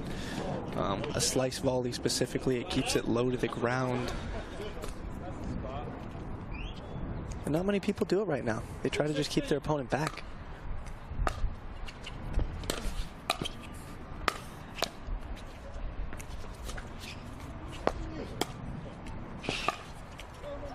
A little fancy there from Colin. Well earned to get that third or fourth shot back that most wouldn't, but good pressure there from Martin.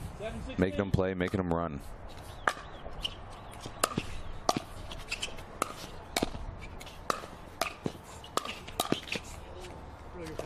There you go, making him play left, right.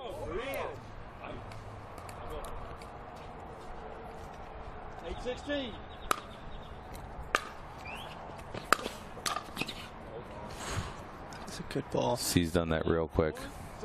Colin's extraordinary qualifier to the gold in the PBA final against Ben made everyone question a little bit of what they assumed men's singles was about.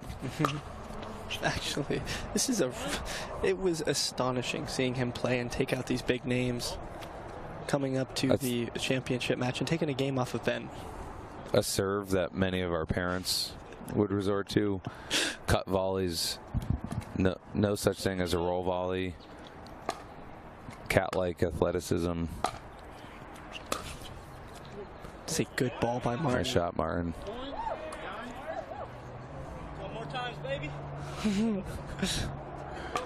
12 more of those, he says, and he'll be in a good place.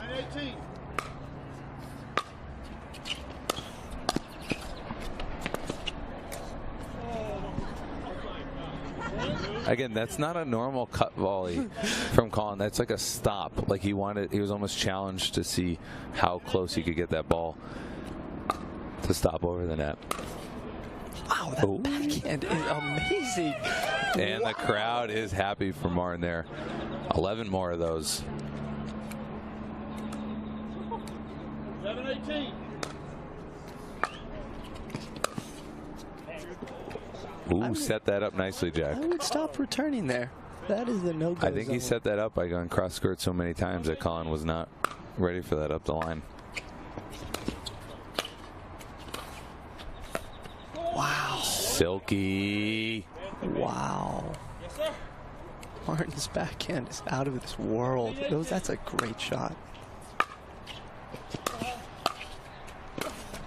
Oh, unlucky there. Fortunate for Colin. 19-13 will be frozen at 20 in this pursuit of 21.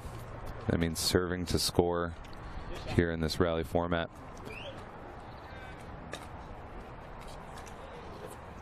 19-13.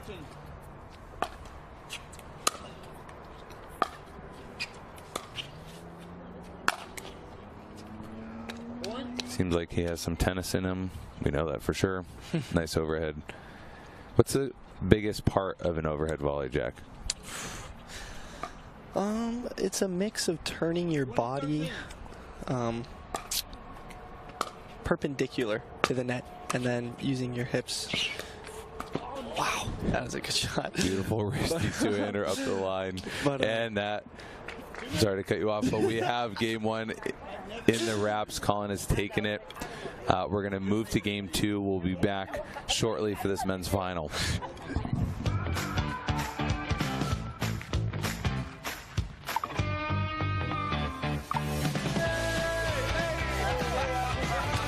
Check out these new Gamma paddles. Yo, I gotta try that paddle. Here you go.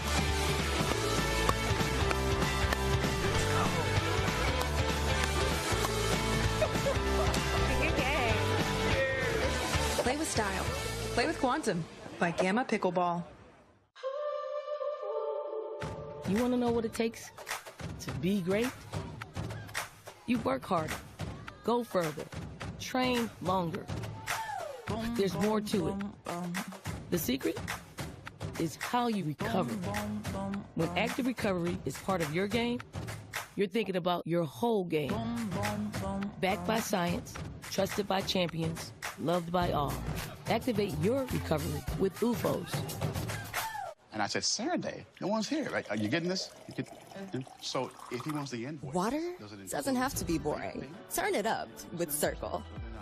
With over 40 delicious flavors and a dial that controls your intensity, Circle starts a party for your taste buds. No sugar, no calories, and no artificial flavors. Just good times. Circle. It's your water, your way. Try Circle at drinkcircle.com. Welcome back. Game 2 about to start. Colin serving against Martin, looking to take this men's final if he can close out here with a second consecutive game.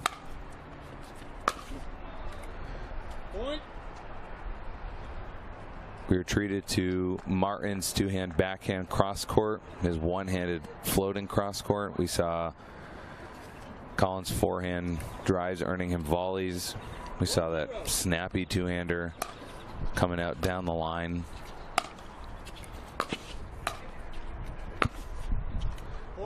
We've seen more cut volleys than any other pro pickleball tournament combined. 3-0.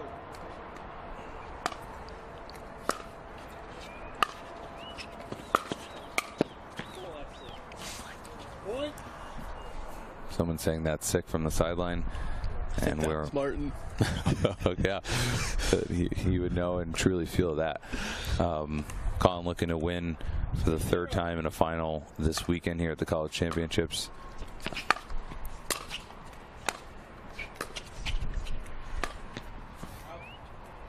To bring 3 championships back to North Carolina. Martin fighting on the behalf of the University of Florida. 1-3.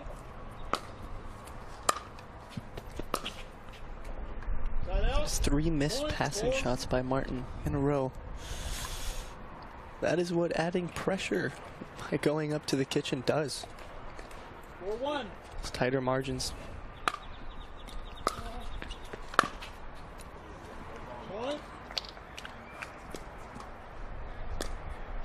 Some stares of slight disbelief from all those gathered here in championship court.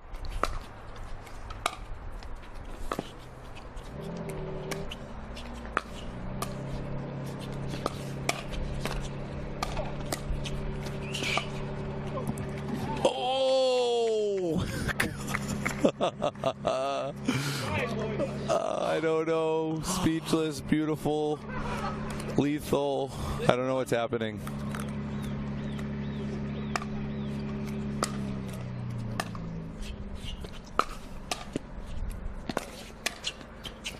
Oh, okay, that's the second 360 we've seen in a cut volley, cross court put away. Oh my, that is just phenomenal. I don't like, there's nothing you can do against that. Martin's doing everything right there. And now Colin is feeling himself after that. The momentum carries over to the next point.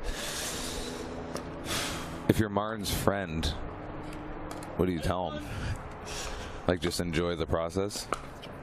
It's a very good question. Yeah, personally, I would obviously top of the tape and then the backspin brings it back. I mean, we've seen Martin hit so many quality, well-placed dropping shots in the semi and here today in the final. Mm-hmm. But there really isn't an easy answer of what to do. Mm-hmm. Martin's backhand has brought him the most success that he has seen, whether it's passing or dropping. I think something in that has potential to... Awfully specific there, Mr. Monroe. Like the last game, he had like 3 passing shots in a row down his backhand, and I think that that's where you're going to have to go in order to counter Colin, because if you go there, then Colin's just going to slice it short, and so you have to hit that, trust your shot, anticipate it, come up to the net, and then maybe cat and mouse with Colin a bit. Because Colin's not going to put the ball past you. As evidenced, he's just simply going to find angles or drop it. So if you can anticipate where he's going to drop it, then you have more information than what Colin does.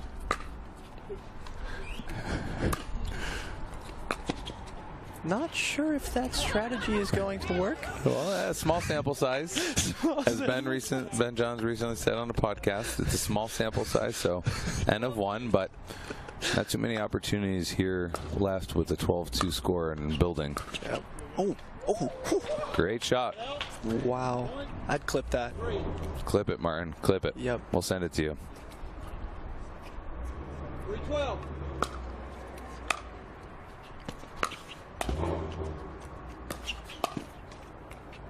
It's close though. Martin, I think, kind of followed his drop and knew that he was at least going to put it short. Granny couldn't get it past him that second time, I think. 13-3. That's where you kind of want to head.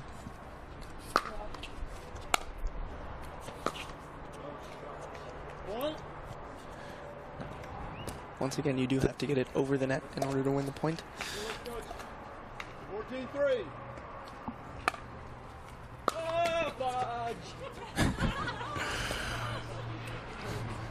Our head ref Ron smiling as Martin yells fudge.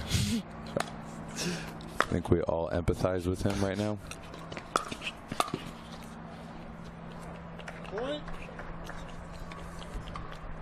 That ball is a bit high for Martin, but it still stretches Colin, but he kind of hits it from the outside. Mm-hmm. And it's not a rip.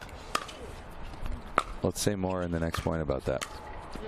On those reaching low balls, he changes his grip, or at least turns his wrist a little to open it up more, which is where some of the slice comes from on those. 416.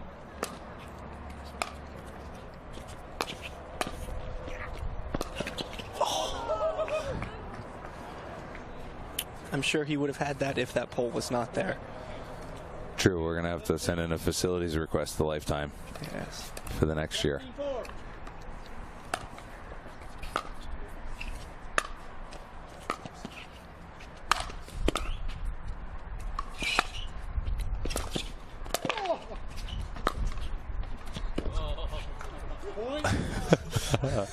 Great point.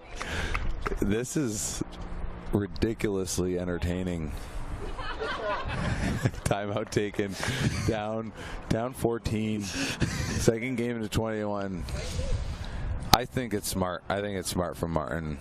Collect himself. Try to find a few more good, fun points that he can execute. Mm-hmm.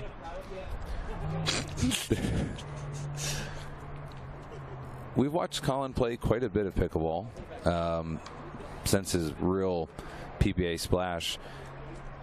I just get the sense that he's not even a tennis player. He almost feels like highly athletic pickleball native. Like it's the shots mapped to more effective placement in a style that feels like it was ground up from and for pickle, and that's not even the case. And it's wild how he has the tools, obviously, but he's modified it to really play the game that he wants, and it is certainly effective here today and prior. It's very true. It's a solid return by Martin.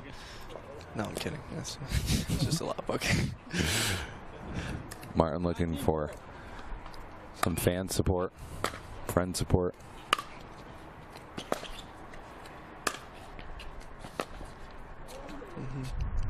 And we are now at game point, match point for Colin Schick to take home the national championship at the collegiate level for the men's singles. And he has done it. Wow. A warm embrace. Pat on the back. Colin Schick has taken it. That is his third championship this weekend. Finishes here on a Sunday in dominating fashion in the singles. This is his go-to event, Jack. Mm-hmm.